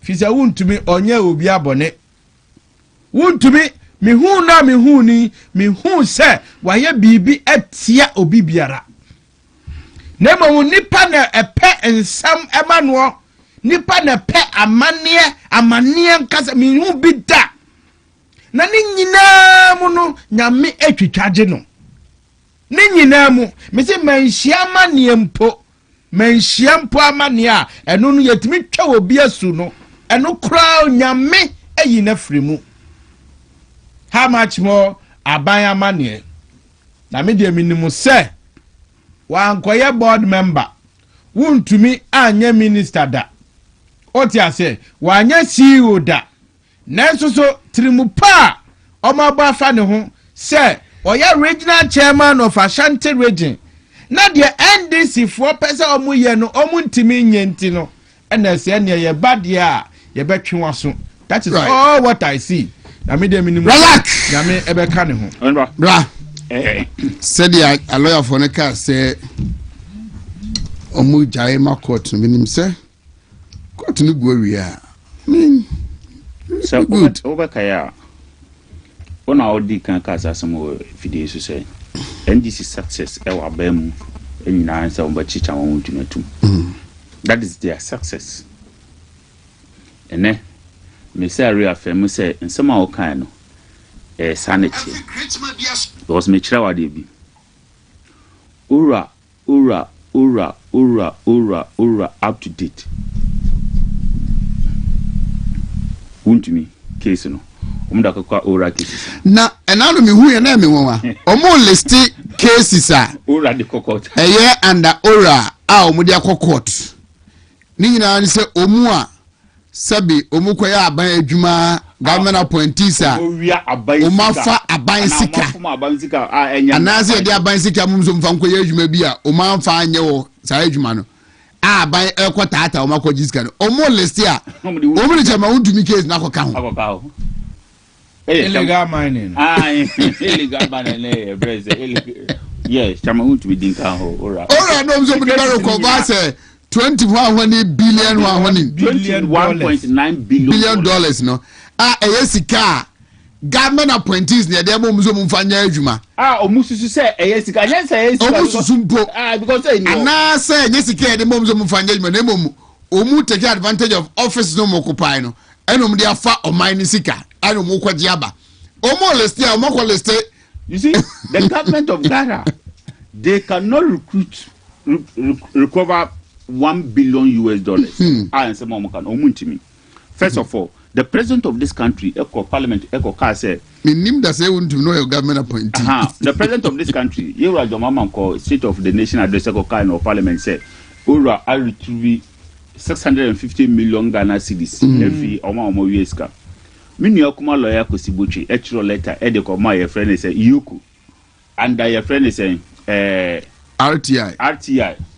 So omun disclose the sources omo ayeji sikali free omusem up to date omo ntimanya. The last one omo ye say Kosibuchi na ankasa emra Yuku honum oba onfa ne Ghana card emra I so ye Ghana no ankasa fabra old man sana so omo ne no wasem bia omo timachi no eni entro number 1 and again remember the mekan say case bia abanwe ediginal court under MPP for say omo office Ghana politika no enye political prosecution and court atwe nyina mu and court be twe nyina mu first one right friend is saying me who say lawyer court a brother like what bread process no this is say your friend say unya panyi former KM boss of NSS Osesibi the lawyer respectable friend MP. Yes Bekwa MP also prosecution on tiase because the prosecutor himself and I say aban ankasa enhu kwan ya ombefa so omode omo evidence ebeba they say almost evidence into volumes you say 1,000 of pieces say 10,000 pieces omunim into court a mom indefinite time na omo fanye den omo fan hwehwe omo nsam no omo ntimi documents a kire say yewura your friend say Osesibe afagana sika but so be kaya attorney general eba bontin ebe ye press conference e kire the kind of sika wo wi aye eni kwan of us wi sika no na e kire say nyame adom na ade chin ya nanka yewura your friend say Osesibe nanka Ghana ban ebe jeli ni 20 years again enura another revelation in PM oko na ya awrehosem so obakaya yewura your friend is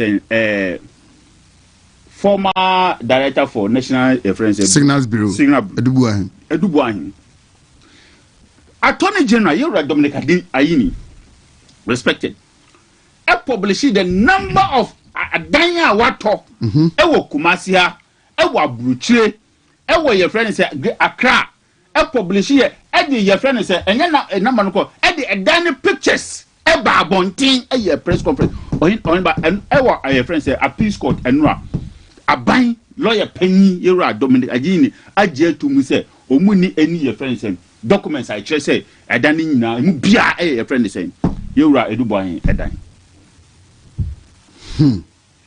court show mu say omu disclose omu documents I say adan omu dia omu ntimi omu so omu di omu agitu mu court no say omu ni bi again court catch omu say so omu say we wia 49.1 million dollars there and the mun change the source of the funding nan abai insisi enu so abai bot bi di the bank account process omu ko gie omu expunge like omo yi 88 pages a free document court say omo produce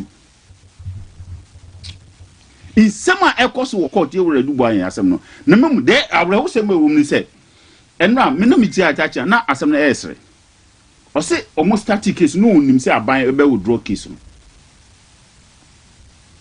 na onim de lead ana ono so say ye prosecute the client there say assembly abai public of yes enti enya onu duty say obo protect Ghana biom enya attach and duty say obo protect Ghana biom because say Ghana for na say security hu some eba bonte me hu ade bi na me ka say obi na aye but I've gone to GH1 omo Facebook page or the official Facebook page na makwa ko hu no honom Muntaka is also talking about how we abuse remand. Yes, in parliament. Remember how?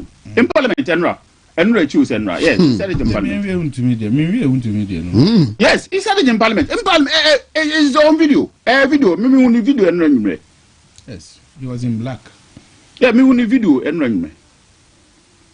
And then own 2 cases. I just say we. And again, Chama video. Message I'm going to be doing on enye political persecution ka ban ko betwam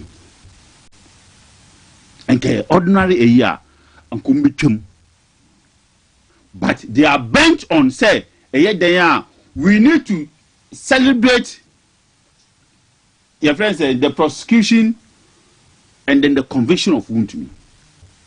Message say if as Nyamin Pengu say aban to secure the conviction of Wontumi, they will stop all criminal cases in court. They will stop everything because Adebia Obekabia because you prosecute your friends to me convict Wontumi. Adebia Obeka tamana dollar and sati. Oka Assembly almost $1 no ball from. Assembly Obekabia $1 no ball for. Emre bi so Obeka ya na organa phobia na obi so metimi the 400 Ghana cedis e fill me full tank and then some microphone so mudwum bi o ma no kasa. Almost I did. Sancrophone. Also, me feeling me tank na 600. Nanado tam na 13,000. 1,003. Oh, she say me the 600 come me feeling me tank. And the Sancrophone in my ID. Ene. Are you aware that fuwa yeton wo ene e Ghana? Ni bo so say ntama na Nanado e free abam. Yes. But can this are quiet? And she me on criminal prosecution also the evidence shows that me lawyer and me call law school that even your friend is a business law me here in crime me struggle outside of me be but the minimum said so we share the sequence of event ade no the o come no ya adwina an say utie ye me kenken ya Ghana mamra ne say enkita hudi a efa efomagudie etu hu woni pamienu ntem no yemfa me say o ka say na madwene ye say osoma me say me nkoye enisa ankomo no this a krata da e wo court age se adansidi a eye krata emra gitum enti wo court na ko bobi ko adu a onga se o ka say me nkoye na me koye ye me fa ha na minim say ne dia na minim say agye say odi adanse die trodo a wo wagye atum wono wagye atum nkrata di adanse repeat who say this odi nkrata adanse die etechira emragye atum not necessarily just that report nyina ye oka say yesusu say oka say yesusu say not necessarily say krata nko a sa krata ne sa ye friend say documents are me no be sign e was say Ghana mra ajatum not necessarily say me no was and only adanse a Wontumi I think the second witness wisdom yes that engineer mining engineer no wisdom go machine ekodi ye akọ dokoka say emran Ghana mra ne kan pefe say yemfa okatre me say ya no keke njo wo say emra etechire Ghana mra provisions emma kwa say say in my court na inim say they do what the law says. They can even decide not to do what the law says.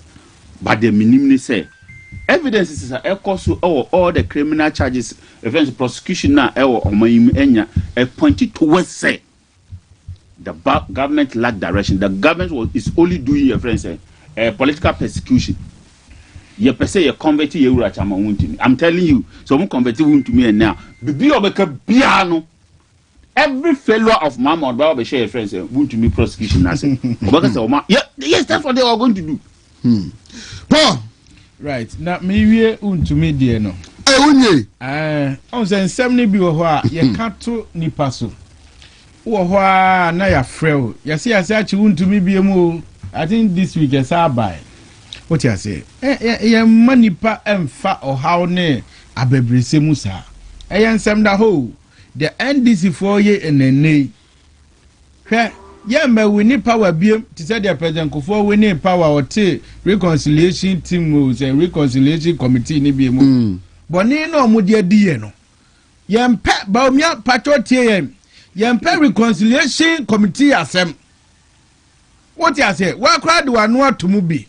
Yempe reconciliation asembia because ade omudi efemu no eya and especially Wontumi de no yase wakode bosia ewo Exim Bank na bank bosia no obi a wakọ bank bia kope bosia yenim omo akrachifuei ensem pa yedu be femu enkrata wo besensan kofa maame bra kofa wo fa bra kofa hwan wajapade ene sen wo be ye bibia ye wia ya sa the insurance otiase ato bosia no so otiase so in any case no se waba bosia po ena bosia no anye we ya wanfa offense guarantor amba ajinamu dodi ajinamu ana wanfa amba bosia na nkasa no so ya nya insurance anto bosia no so anasa asema mo kan mo purchase Wontumi di tuo ena gbowura Exim Bank no koyi wo musika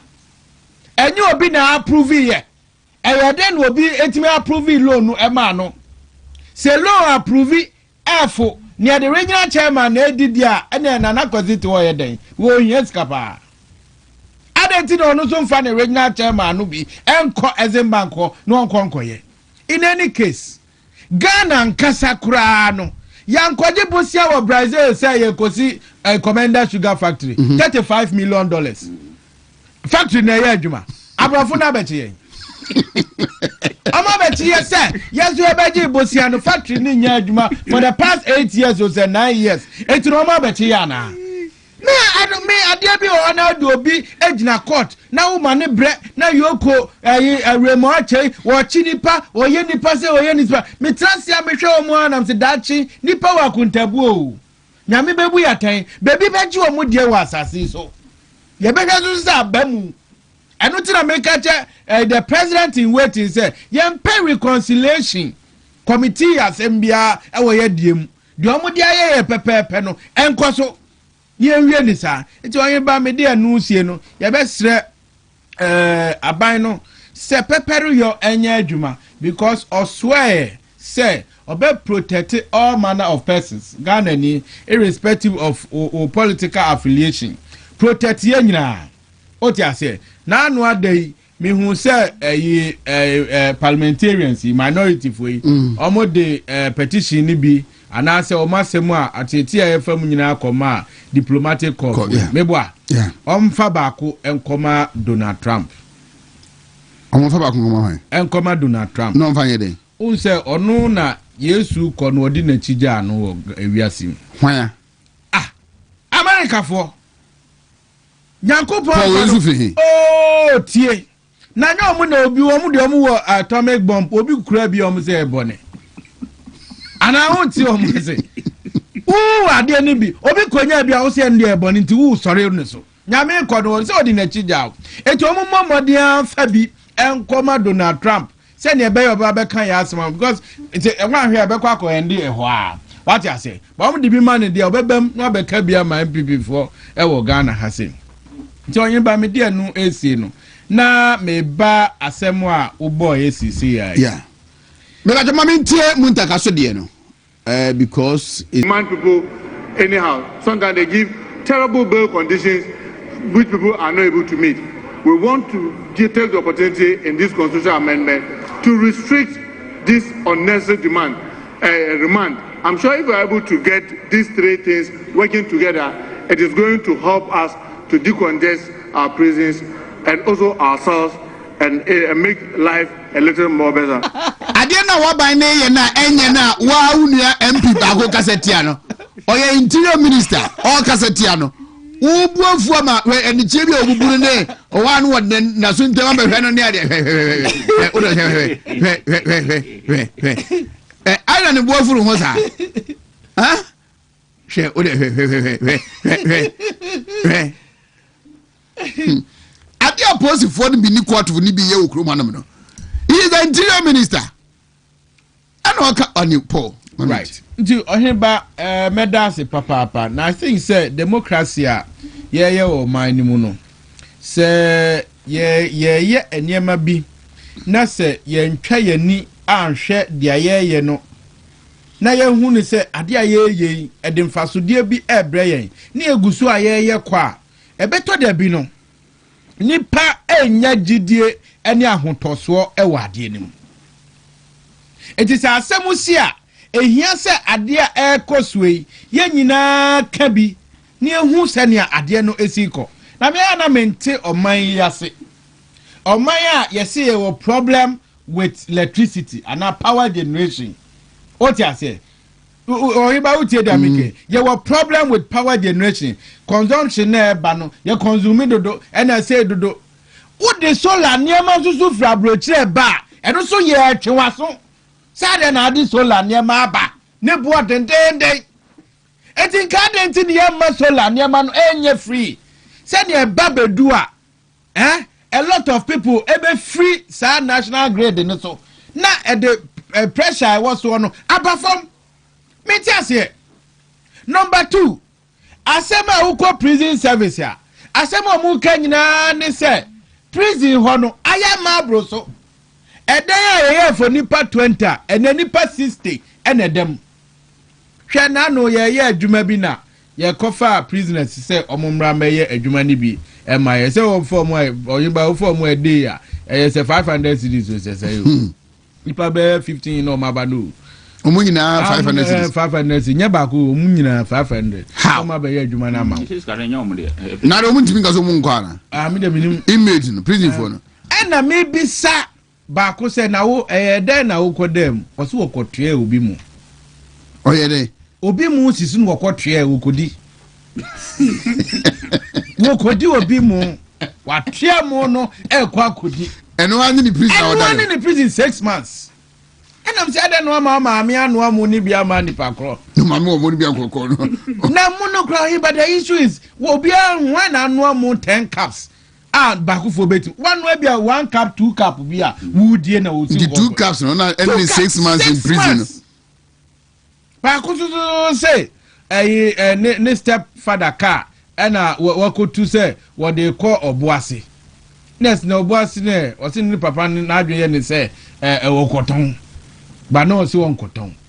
It clearly no baby a me gina ne say wo hwe cases ni bia ehia kra say di nipa no ekotumu sa you know she ababa wa here ombachi no kuma we say why TikTok live say or say president ama obi abekasa wase a threaten rampani na o the bail condition of 1 million Ghana cedis 10 billion on fa the traveling documents the passport to meto ho oni bimpo ye man trade sureties near the ade ababa abokuma ya say ni getri kra no enru 500 Ghana cedis and I say obebo president biano chese gonja ni we boni dua ku Brother mama yetibi boni dua ku gonja ni akola na abai wenya abai we osuma nkwa ahene no ebi so ko mpani dia osuma nkwa ahene ho ne yekunu ebi se free ankra osuma nkwa ahene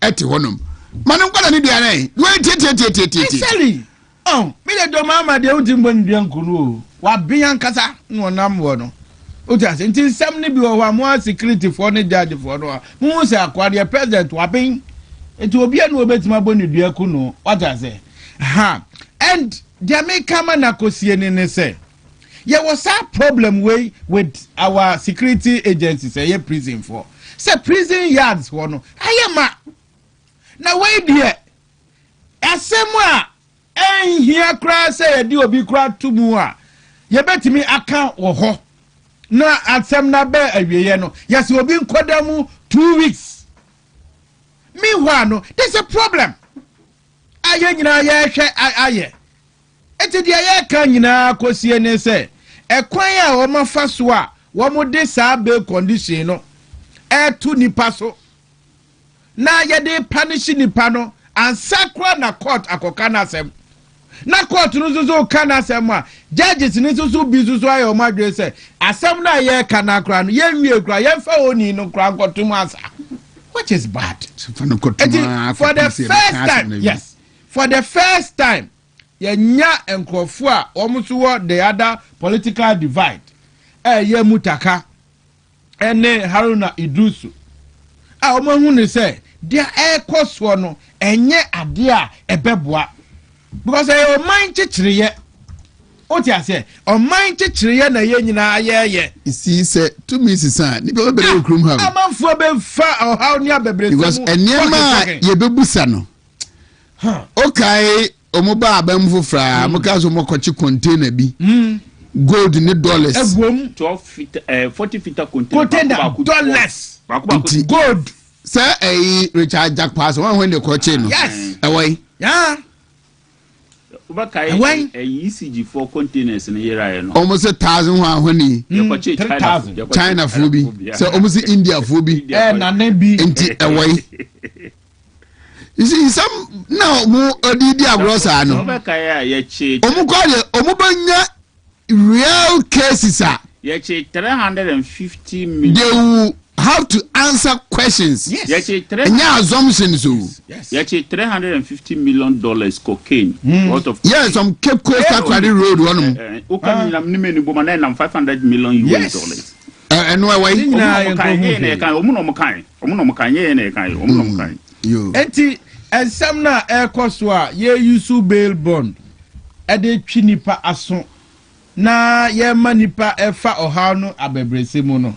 Monka hu ni se eyo mind chichiriye ne yeye na obia soso a asema ba ne ho a ye ka court enka se odi for ana odi bem no still oye innocent yeah it is a sadwe ne wo ho de a eye dan ne de asem wetu so now in fact say what me meet bail bond na akoye den what happens next eye de ben nipa ne say wa ye den what have you achieved investigation bi aso nkoso bi emo na ma sa jump to another way enti ye de sa kwan no egu nipa ni mu ase ye de sa kwan no e bre nipa ase e be kakra no maka se ye nya nkrofo kura o mbe gina se me pese me so me man because who kwaso mu man ye be fra wa jojo eni ye foreign on ya na pese mbisa sa asem enti ministries ni agencies last time it say a Gordon can go down service dia kon kase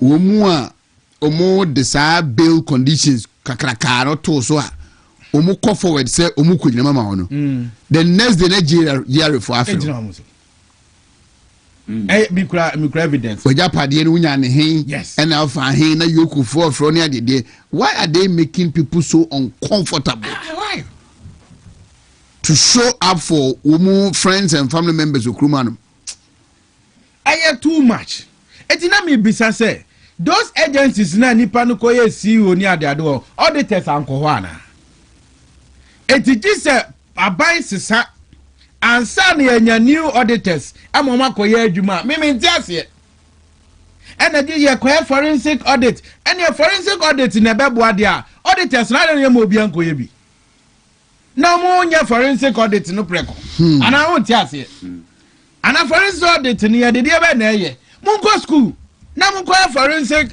audit ni bie na mo ba ministry bia no a ene mu kura certificate to do forensic audit na yetima hu na just ye wie bibia wie ansa ne akase after so mo asensa o mo bibia wie no ansa ne abeka se ye say koye forensic audit extra cost relax de yera haruna ne yera muntaka pesa o mo ka che Ghana fo ne o mo aba ne se Ghana ni ti se chama Wontumi a obi anim se oni bebia ko de se Ghana ha no Ghana ni ti se yera osasibi Ghana ni ti se gift oware Ghana ni ti se yera kaya na mrefini edubuan ono asemi pa me kai so mbeka se wa to few 27 etu yaka within 1 week you say I was putting myself in ne busuafo tito ne yere ne ma se nkombenya nka Facebook ni social media kwa momonko se nankofu si dinatam se de edubuan yes se wonko asesa Ghana sika koto fie 27 edubuan se fie 27 so no enye de asimi kro momosi aso anasa ebu akwa o debi cantonment ne trasa ko chado isle go it be turn $3 million asem no mo kanu se wato sa 27 etuaka tu le Ghana ni a wote asem ya uhunu kro abobofu and I also man the woman say they did it with now you incited the public against you and your family. They did it with documentary evidence, like they show pictures, and then no more show pictures, no more show your friend say transaction. Say Utu scan time see. Now the court is telling them that they should prove documents and the evidence. Obuso bunibi. Unimza Hanan case now no more court. Adansia abine de kobo no code. Nobody signed.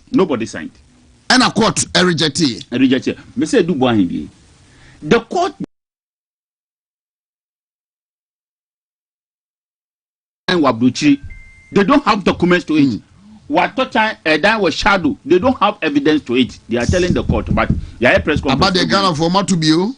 Your press conference is good in the mass. Your press conference is good in the mass. Achina kutum at the bail condition of over 100 million Ghana cedis at the atonoso. And you be na muntaka mo eka wansam. Enubi ena muntaka mo eka wansam.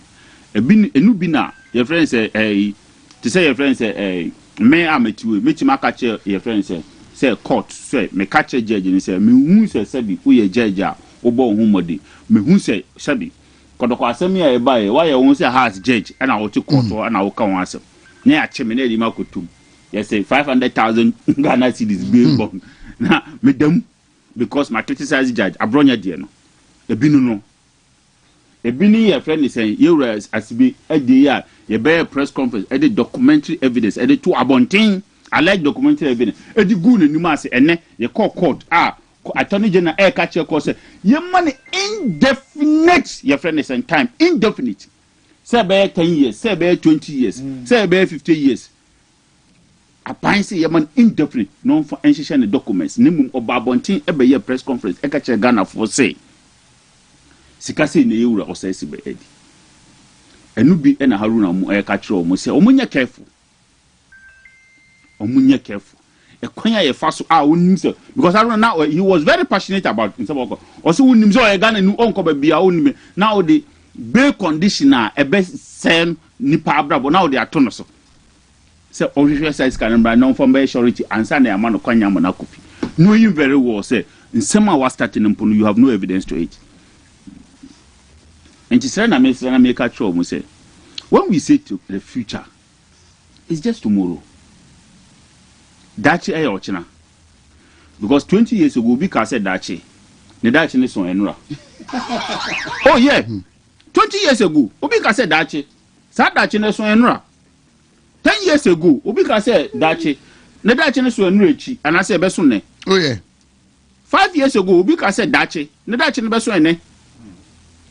So when we say the future is tomorrow. And nobody can predict it. And Mimi said, Haruna, ne Yura Muntaka Mubarak. They are just reminding them that Ochina Dachin ewo hono. Ochina Dachin ewo hono. Yentri a boss because you're not political to mint, yentri a boss. Ni hun kwanya ibe faswa, ye beye noma. And you're very serious. As somebody start here, now man fi say ewe ba ku menu bi. On say start wo Wontumi mo so. Now man fi say o enye sa na tem. Share that dear bonia ma be can say reconciliation. See. Well, and then abedru social abedru fancy comedy mo so nkovo abedru achem kwa mo so some flimby excuses any some I can. And then Oheneba asemba ko ha me. Mera za committee we. Any MPP member bia obenya asem so kasa ye so ankasa ye memento ntwene. I will not throw any member of MPP away simply because we are casting bia enye. I can't throw Abronya away. Omoma dia to omo say ena omo no ye social commentators, MPP social commentators. MPP elect. A omo be kire kasa ye wo say ye kan. Any kasa any kwansa Abronya can. We are telling them some of them are no better. They are, in fact, they are not even closer to him, even about academics. They are not even closer to him. They don't know.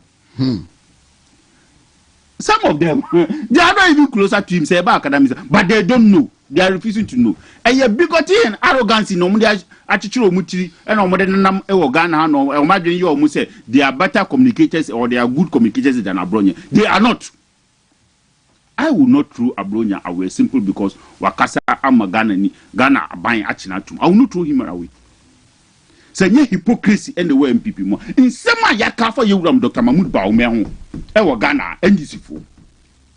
Any civil society organization in some of Maka the clergy in some of Maka for you Mahmoud Baumeh. No maja impo. I and MPP ni Abronya ekasa wana MPP ni bi fi say Abronya de okasa 8 year friend say on kasa yi. Nemum enura na etwe mu na nesa meje mfim na yi friend say Sam George Muni de sansam na omo kan na etime wini political power mo na de omo do na omo kasa yi that hypocrisy ye nyai sa hypocrisy na ye de atu say Oheneba ye party na nkasa no this is how hypocrisy ye nyai sa hypocrisy na de she mu say ana Abronya nkasa yi ana onim kasa because Abronya some more status or the Abronya status or ye and yet no start here. And I'm saying that whatever the civil society organization or Muye or Oheneba, we were better. They know we were better than NDC.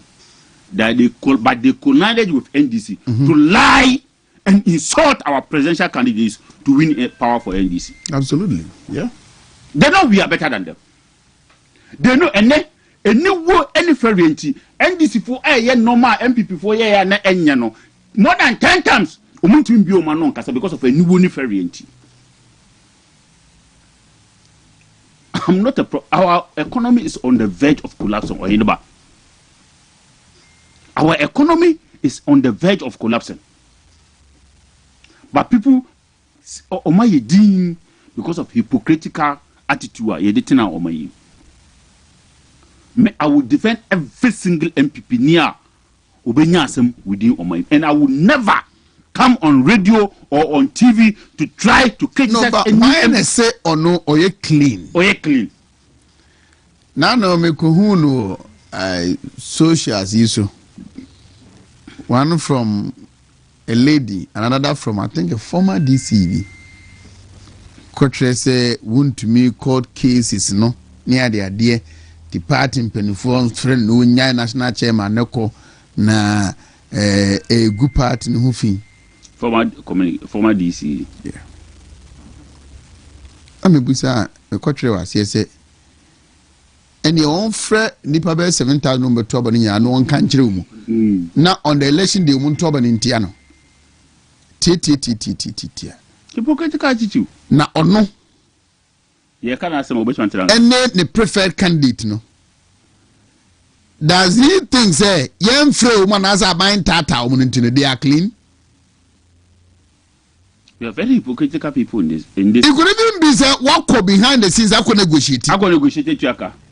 Some of you have even gone to the extent that you are ready to sell out the party for your freedom, for your liberty. And yes. You think say omu abane tata omu no. Omu kwa na ya bonsamfo and aso medi boni bi. I don't subscribe to sometimes how nipa bi kika omusam they say they are bronya be near the day. But what haven't we heard or seen people krom hanum? Na dia bronya kwa bro bi kwa put me TV so radio so bompa say Kufuado play fan nkwohwe wonku no. The NDC forgetting that oyobu papa oyobu kunu the political party and this owning that.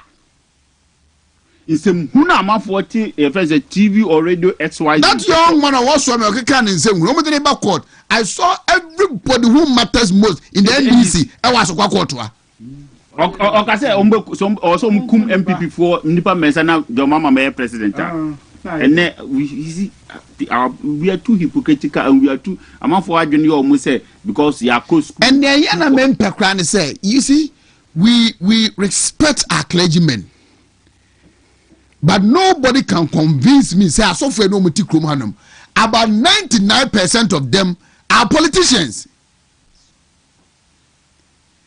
Political rally platforms omu nyina so mayehunu. But in their closet, omu ko political meetings, omu political appointment, omu ya political financing, omu finance politicians. And when somebody decide to deal with them as a politician, munya allow them. Not the apostles of one bibia. Na Oheneba Ana ngomafo. Ana ngomafo. Mumuni bibia. Omo yesura abofo. But these same people say una ekoso wo Ghana ha ya chiwe ya the baby say atono so obi akoka say ya so you know he see them, hear them talking about it. Na me no kra no abronya die a ye ki e di asem na abronya kai o say per observation no of which ye nyina so ye ni tua bi o say judge ya o court na hu na judge baako asem bia FNPP hu no aye be ma sabe unreasonable be idea no eye wo na wo de ma ye de ma so a 2 weeks. Oh. Now they are money pano. Saje na obi so no wonya age say ni pentimi nchira age no okroma bio. To that person, your attitude or your posture is unreasonable to him. Yes. And all can ho asem. Oga na nya adwene a fine. Exactly. But wo gire no so na wakwache no. E bia me ma adwene nko. Yes. Wo me menti ase nko. But to sa nipa no abronya or Alexander Afenyo Mark no. He thinks that the wo no say no no. Yes. Our one question of China fa ho. Na fe benya party for na churchum na apostles of good governance and democracy. Na abai we ba law be no. Buni pa ba mu sa fe wo ye ma party no na na o hwe wa beti. Say is it worth it? Menti ade na say. Say e mu bi no hu ba bi a mu free a o mu kwa tenke no ye nam ha no nam ha. O ti ase. We nam ha no nam ha. What's what share there no? MT the case be akwa obutie nipa no. Judge onu timi catch police for say nipa we mususu say me ja no mamu a ha mu investigate. Judge nu timi bi tata asem no. Na wo ye nipa we na o ka say oye political judge. Eno no boni e wo mu no eye de ba bia. Na say eno no po NDC for mu hu ni say eye boni a. Mo ba ye. Chief Justice wo ba besie mo oye judge o. Majima mi to be a finisa. I'm an entitlement in your mammy. I'm saying, do what do ECOWAS. Abeka can do the hay. When you will be a crown, one more tear nasem. The same judge now, ya can't want him move. Well, cried ye, while rising drew a cancer, Supreme Court. Oh, yeah, Chief Justice. Whoever thinks MPP need be an adjournee and say, the air kosu or maim, any amamuna NDC for Bunu, and then in the 2028 elections, no, yet the well-structured political principles and good governance, and about we need the next election, no, oh, that Dabi. Sabi, Edu baby, I was saying any man, Yansa, some enim. Edu baby, I was all young who said the Wabadam. To get it. And yes, sir. See a year who say, Yenny, the elite, a cratch of folk, ye didn't pay me Bonadia cat, and I'm on your son saying, and design we should forget about 2028. Because the end is, you know, what they understand. So, where first of power, no. And yet they more to our more cake and more church of cake and no. I'm so would take Kumasi, no more think home physiate, no dabra. And maybe me post two chairman picture be. So no baby, I know about a month ago. And I'm a trust, yes, say what the NDC hate to see. Some friends of mine, me classmates or high school near the day. I bet you what they say. Omuntaino no musrono. Because what he knows best, no, I do NDC for a year. Yes. Also, we don't hate him, but we fear him small. Yes. And until say a bayer who said the NDC for a year, we should forget it. And now what 2024, oh, Abemu, when National Security Minister briefing nano, what decides and who had to me free with him. And you still want to behave like hey, sir. I make catch you say. And some papa ben NDC for kai on media to me. A dear some no kai. Diplomacy ben on the bedi. What I say? See a case ye receive park and some adia convincing for Mama Nyamosa, a catch for party. We are losing the academia. Who told you say a argument in academia and who lose I disrespect the arrogance, greediness, and I will move here. Exactly. Enter me say dear Ben NDC for car and go no muka. I convince academia now. Emma Omutimi nya yes. And go no muka. Ka edidi atempa. Ye ni atem said omudi Ghana for atem and 24 hour economy now muka ya obi some church man no mubuafu no. We are all and emma mu de we ni aba. Let us not understand Sanya Mabisa. Now, Obia, we expect to say, Otimi a reason, Chen Yamamuche, a fed no on the other side. Ubisa, no, okay, can't do open. Mr. Yuba, and maybe Baba also my coin. Near Betcher and Crawford, the youth of today are almost who NDC say, trouble follow. Let us tell the youth the history of NDC. The ma asante some account for MP NDC, no, we should explain to them. Judges, and my Messiah judges are all manufo. PNDC abai ekofa no bonito. Judges who and then there must be cassette judge, and as will will be a political judge. Why bonnet? Now go Supreme Court when you want. Judges near you almost statute issue on Yamomo award one. Yamomo award. Adia PNDC the year. A friend is saying judges, no, and no matter who step to see anymore. There was a time in this country, you could judges, and him for the year. Okay, in a PNDC. Now, PNDC, in your money NDC for people don't know their history. Can say Ghana Commercial Bank and I am friend in GCB. Does that mean say Ghana Commercial Bank no a free one also? Eti PNDC aya ni no ye pini free aya NDC.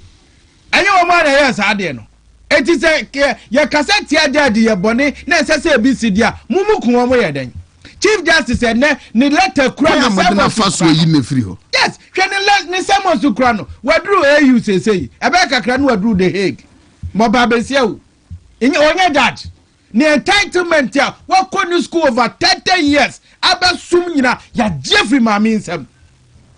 eti ye ka omo mu di judges abro ekun bia eye hwanfo na abro nya observe no okoka se we hu se sa judge say na ade na kwa bo say na neutral fo no na hwan be meto atia hwan wo kasa wo kasa wo super ben wada na dia ma neutral fo no ebe MPP. What have you done?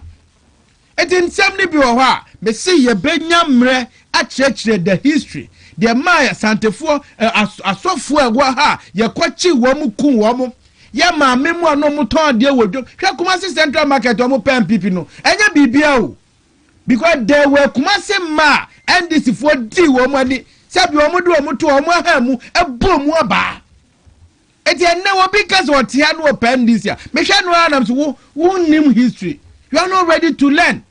Se kwa ko sua pa kan se ne NDC e free bedroom ya enka wundi wo machi kra o ti ase eti no Oheba ya sire nyina ne se omo hwe na pepere yo enya adwuma anya saade a Dr. Baomia emewi ni 2028 ema ne nkofa reconciliation committee assembly amahani padre se ne omo sia haye no sa pepepe ne omo susu ebefam eye atikatika na se atikpay na ne obi afa ne be atikatika na ede na ye pay na se I just want to assure people you can decide me imagine say me starting my campaign or me be man one any of my strategy I tell say me we campaign tell say MPP because I don't want anything of mine to be on social media. But one thing I can promise Ghana for say, and I say Ashanti Region first, I'm going to be a radical Ashanti Region Nasara organizer, very radical, and on Rudy your friend say Regional Nasara organizer. That's what I'm going to do because Mimi GDC and the political power. I'm going to be a very radical.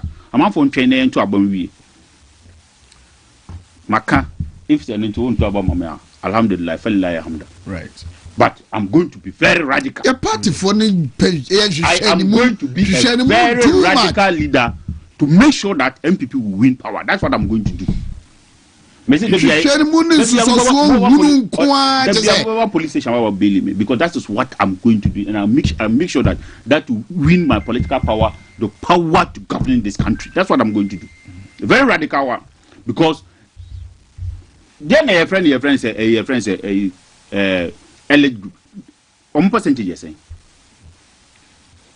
Percentage you're saying. There's no single police in this country. And someone else who krum hanum.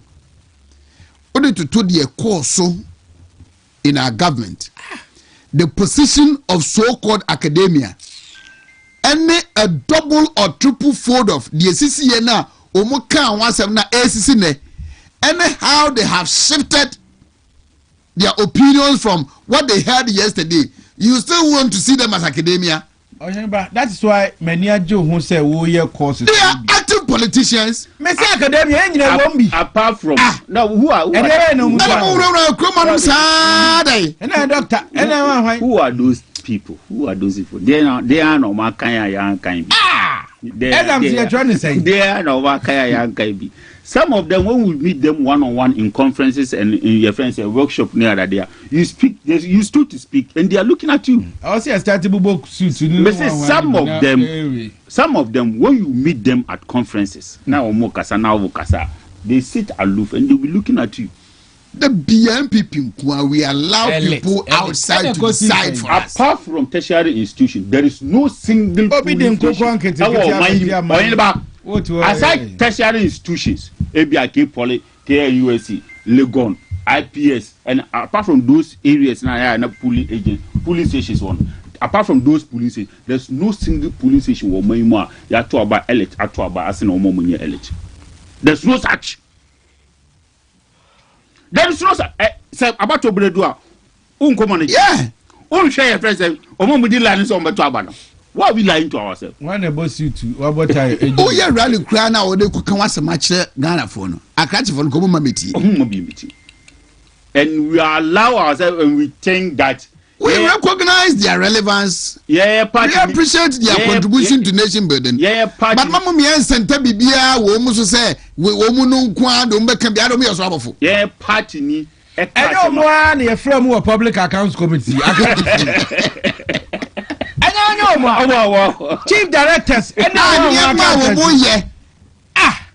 signature any say was sign. Ya friend what you order. Budget any say approve. Oh. Etu man ya from accounts committee, they will be messing up. What you say? Who be some more? Then no say you cry politician go be some say na then na we say. Obi a who grade degree nyina bi. Who ye we nyina bi. No ye hwe ka ye hu. E wo he. Ye bi sara no ni nam ha. Eti me afa no hunra nipa.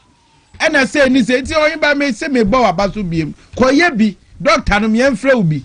What you say? Ye nyina wa hwa mekwa ko ye bi mpo. Ye enfra ebi. Na den. Dr. Paul. What you say? Because I say won grab you say wo no won ka yi ho. So ho. But say banisa. NDC for kan den e de be di to me. Academia for no etumi agidi ya omoto abama wo. I respect them a lot. I respect them a lot. But me mama party ni obi nkotwe me party ni abo so because wa koka asem bia ye say enyanti. Sa me party ni me nkuno. Me nim se mate wesa. I'm for this one in Tirana. 2008, wouldn't they see all my in some amount for kind? 2007 to 2008. NDC for some bank statement. Say President Kufuor bank account sunie sike gumunie. Omo kwatwa konfanoche hospital that time na emergency ward no. Eko nkrasi for catch am say President Kufuor retirement. Daya was say obedi. Okwakwatinem.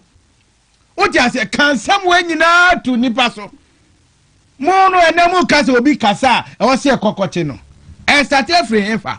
No, enfa say. E start free. O ma dwen ba me party nipa de. So baba bonjira oba wadwen be ya say na abronya ankasa ye ana abronya anka wo na ankasa kasa ben kasa papa ben na waka ma party. Wo kasa wo kan o kasa ben.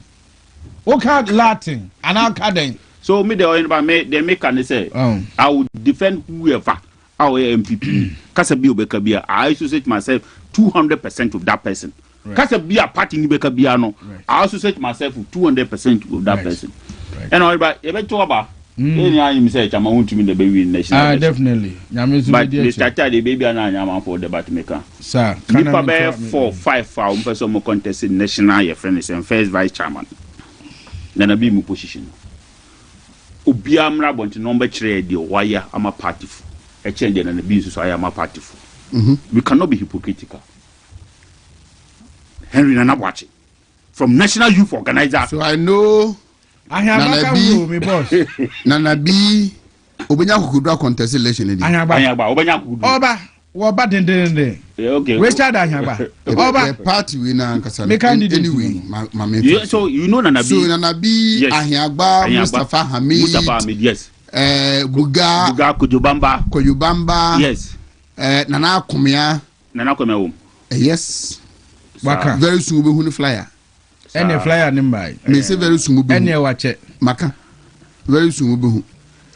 Now I have 6. Very respected Nana Kumia. But I'm saying that Mimi dear, so we hear say me makasa mo Nana B. And yes sir, me wo Nana B say or Nana B nti. Because of some of the reasons why are we espousing. Yes.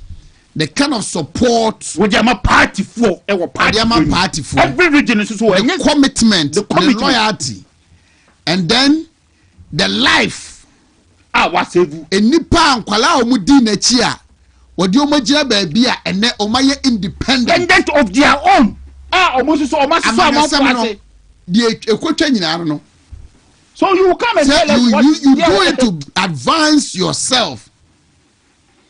You better your life and the people around you. You do it. You come and tell us I am a party for. Mean can be a man, but meaning say a nipa a din and a be from the youth organizer days all pray. He might have not been an excellent national organizer because we nipa. May there are many times on this platform have spoken against some of his actions and inactions.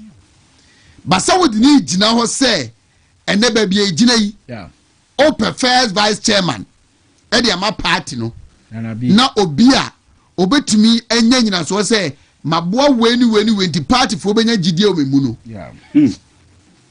oya de pa I know there you can't take it away from nipa na yewura and yeah me yes argument na chairman fi Ashanti region first vice Ashanti region general secretary ntidi Oheneba o man careful o man careful me see ni na akran firi akra I don't o wa careful you benya 70 executive Ashanti region Wontumi say me ye ni nua ketoa ne ba na adwuma ni eto nchen a the energy we want to see in the national chairman. Yes.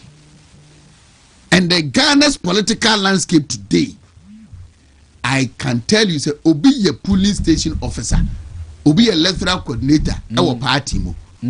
Ubu sana foko onimno. Yes. Forget about whatever's happened. We could be right. Ebiana we dib him.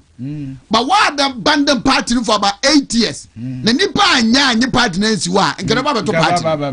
Oba discipline as any year friends respect as much any year friends party. Yes, say me wafa. But they are peer disciplinarian. Obi a national council to take decision. Now no akasa nonsense.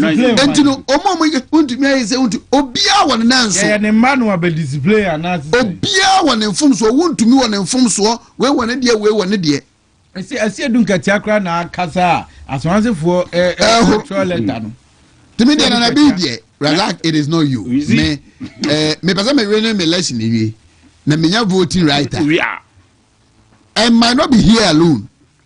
Across the country. Baby, I was across the country. Me say, come and tell us the Wayama party for say event say. You am trouble myself about your mayensa. Or time do something to improve free our current status. Now actually you say and put to be abem. Me say be equitable and fair to your own judgment. Ye or tiny film. You need potato now open film. Ye sabi the suppose our mason also or one a film because our mason will be a one. Now I want to know it. There be you want to be crass of the air. No, be it. I would tell. Any game day. Yeah, and I send me to me go because you want to film. We will check everybody one after that. I don't make a true business say about JFK. You can have all your reservation about JFK. Oheneba, you can have every reservation about JFK. But on kwani ni pa currently anekasa no oye acting no your friend say sitting CEO no a CEO no nim so contest election now olusua ni CEO no be bono but he sacrificed the CEO come and contest and won the general secretary no mo pe omunyanya former MPs. Of course. I don't know come on no mo tisura na be general secretary I don't know manya omu former CEO omanya your friends omu MPs na ma be contest emire be do Paul, yeah, back on. Say this week, yet say, CD New Year, the worst performing currency. Yeah. Now, my dream one mentiase. Currency, you did $10 billion. A pushing no. Awa no. Then you drew 2 years down the lane. So 17 months here. And then you timika say, and only the worst performing currency. How? And then eba. Adia ye no, wejai. Atu is forcing no, wejai anan in some way dene. Nisa dene ana.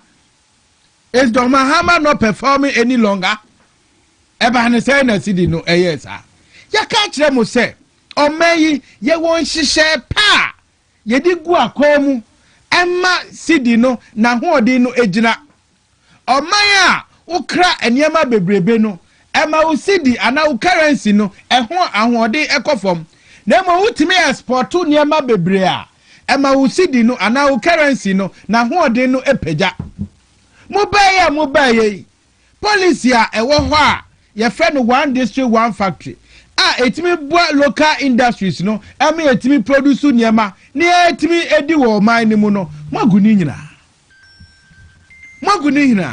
eti hedan ena sidi no akwakonya ahoden you thought say wa ba betu sika eti sika na ho no let me use it to cushion way onse wo call ya wasa akopem now we be ko safe ni mu no now there's no money again betimi di akwakohye mu biem eti ya hwe ya sidi no ebedu the worst stage of which enya ade a de becha omo se matima tam $10 billion ashemu dia so mo hweso mbesade another a significant amount as abishim amuko fa free here because the Bank of Ghana rate na do 11.7 what you say and we say me nia Richmond from Pont or a pa atwe so ko transaction bi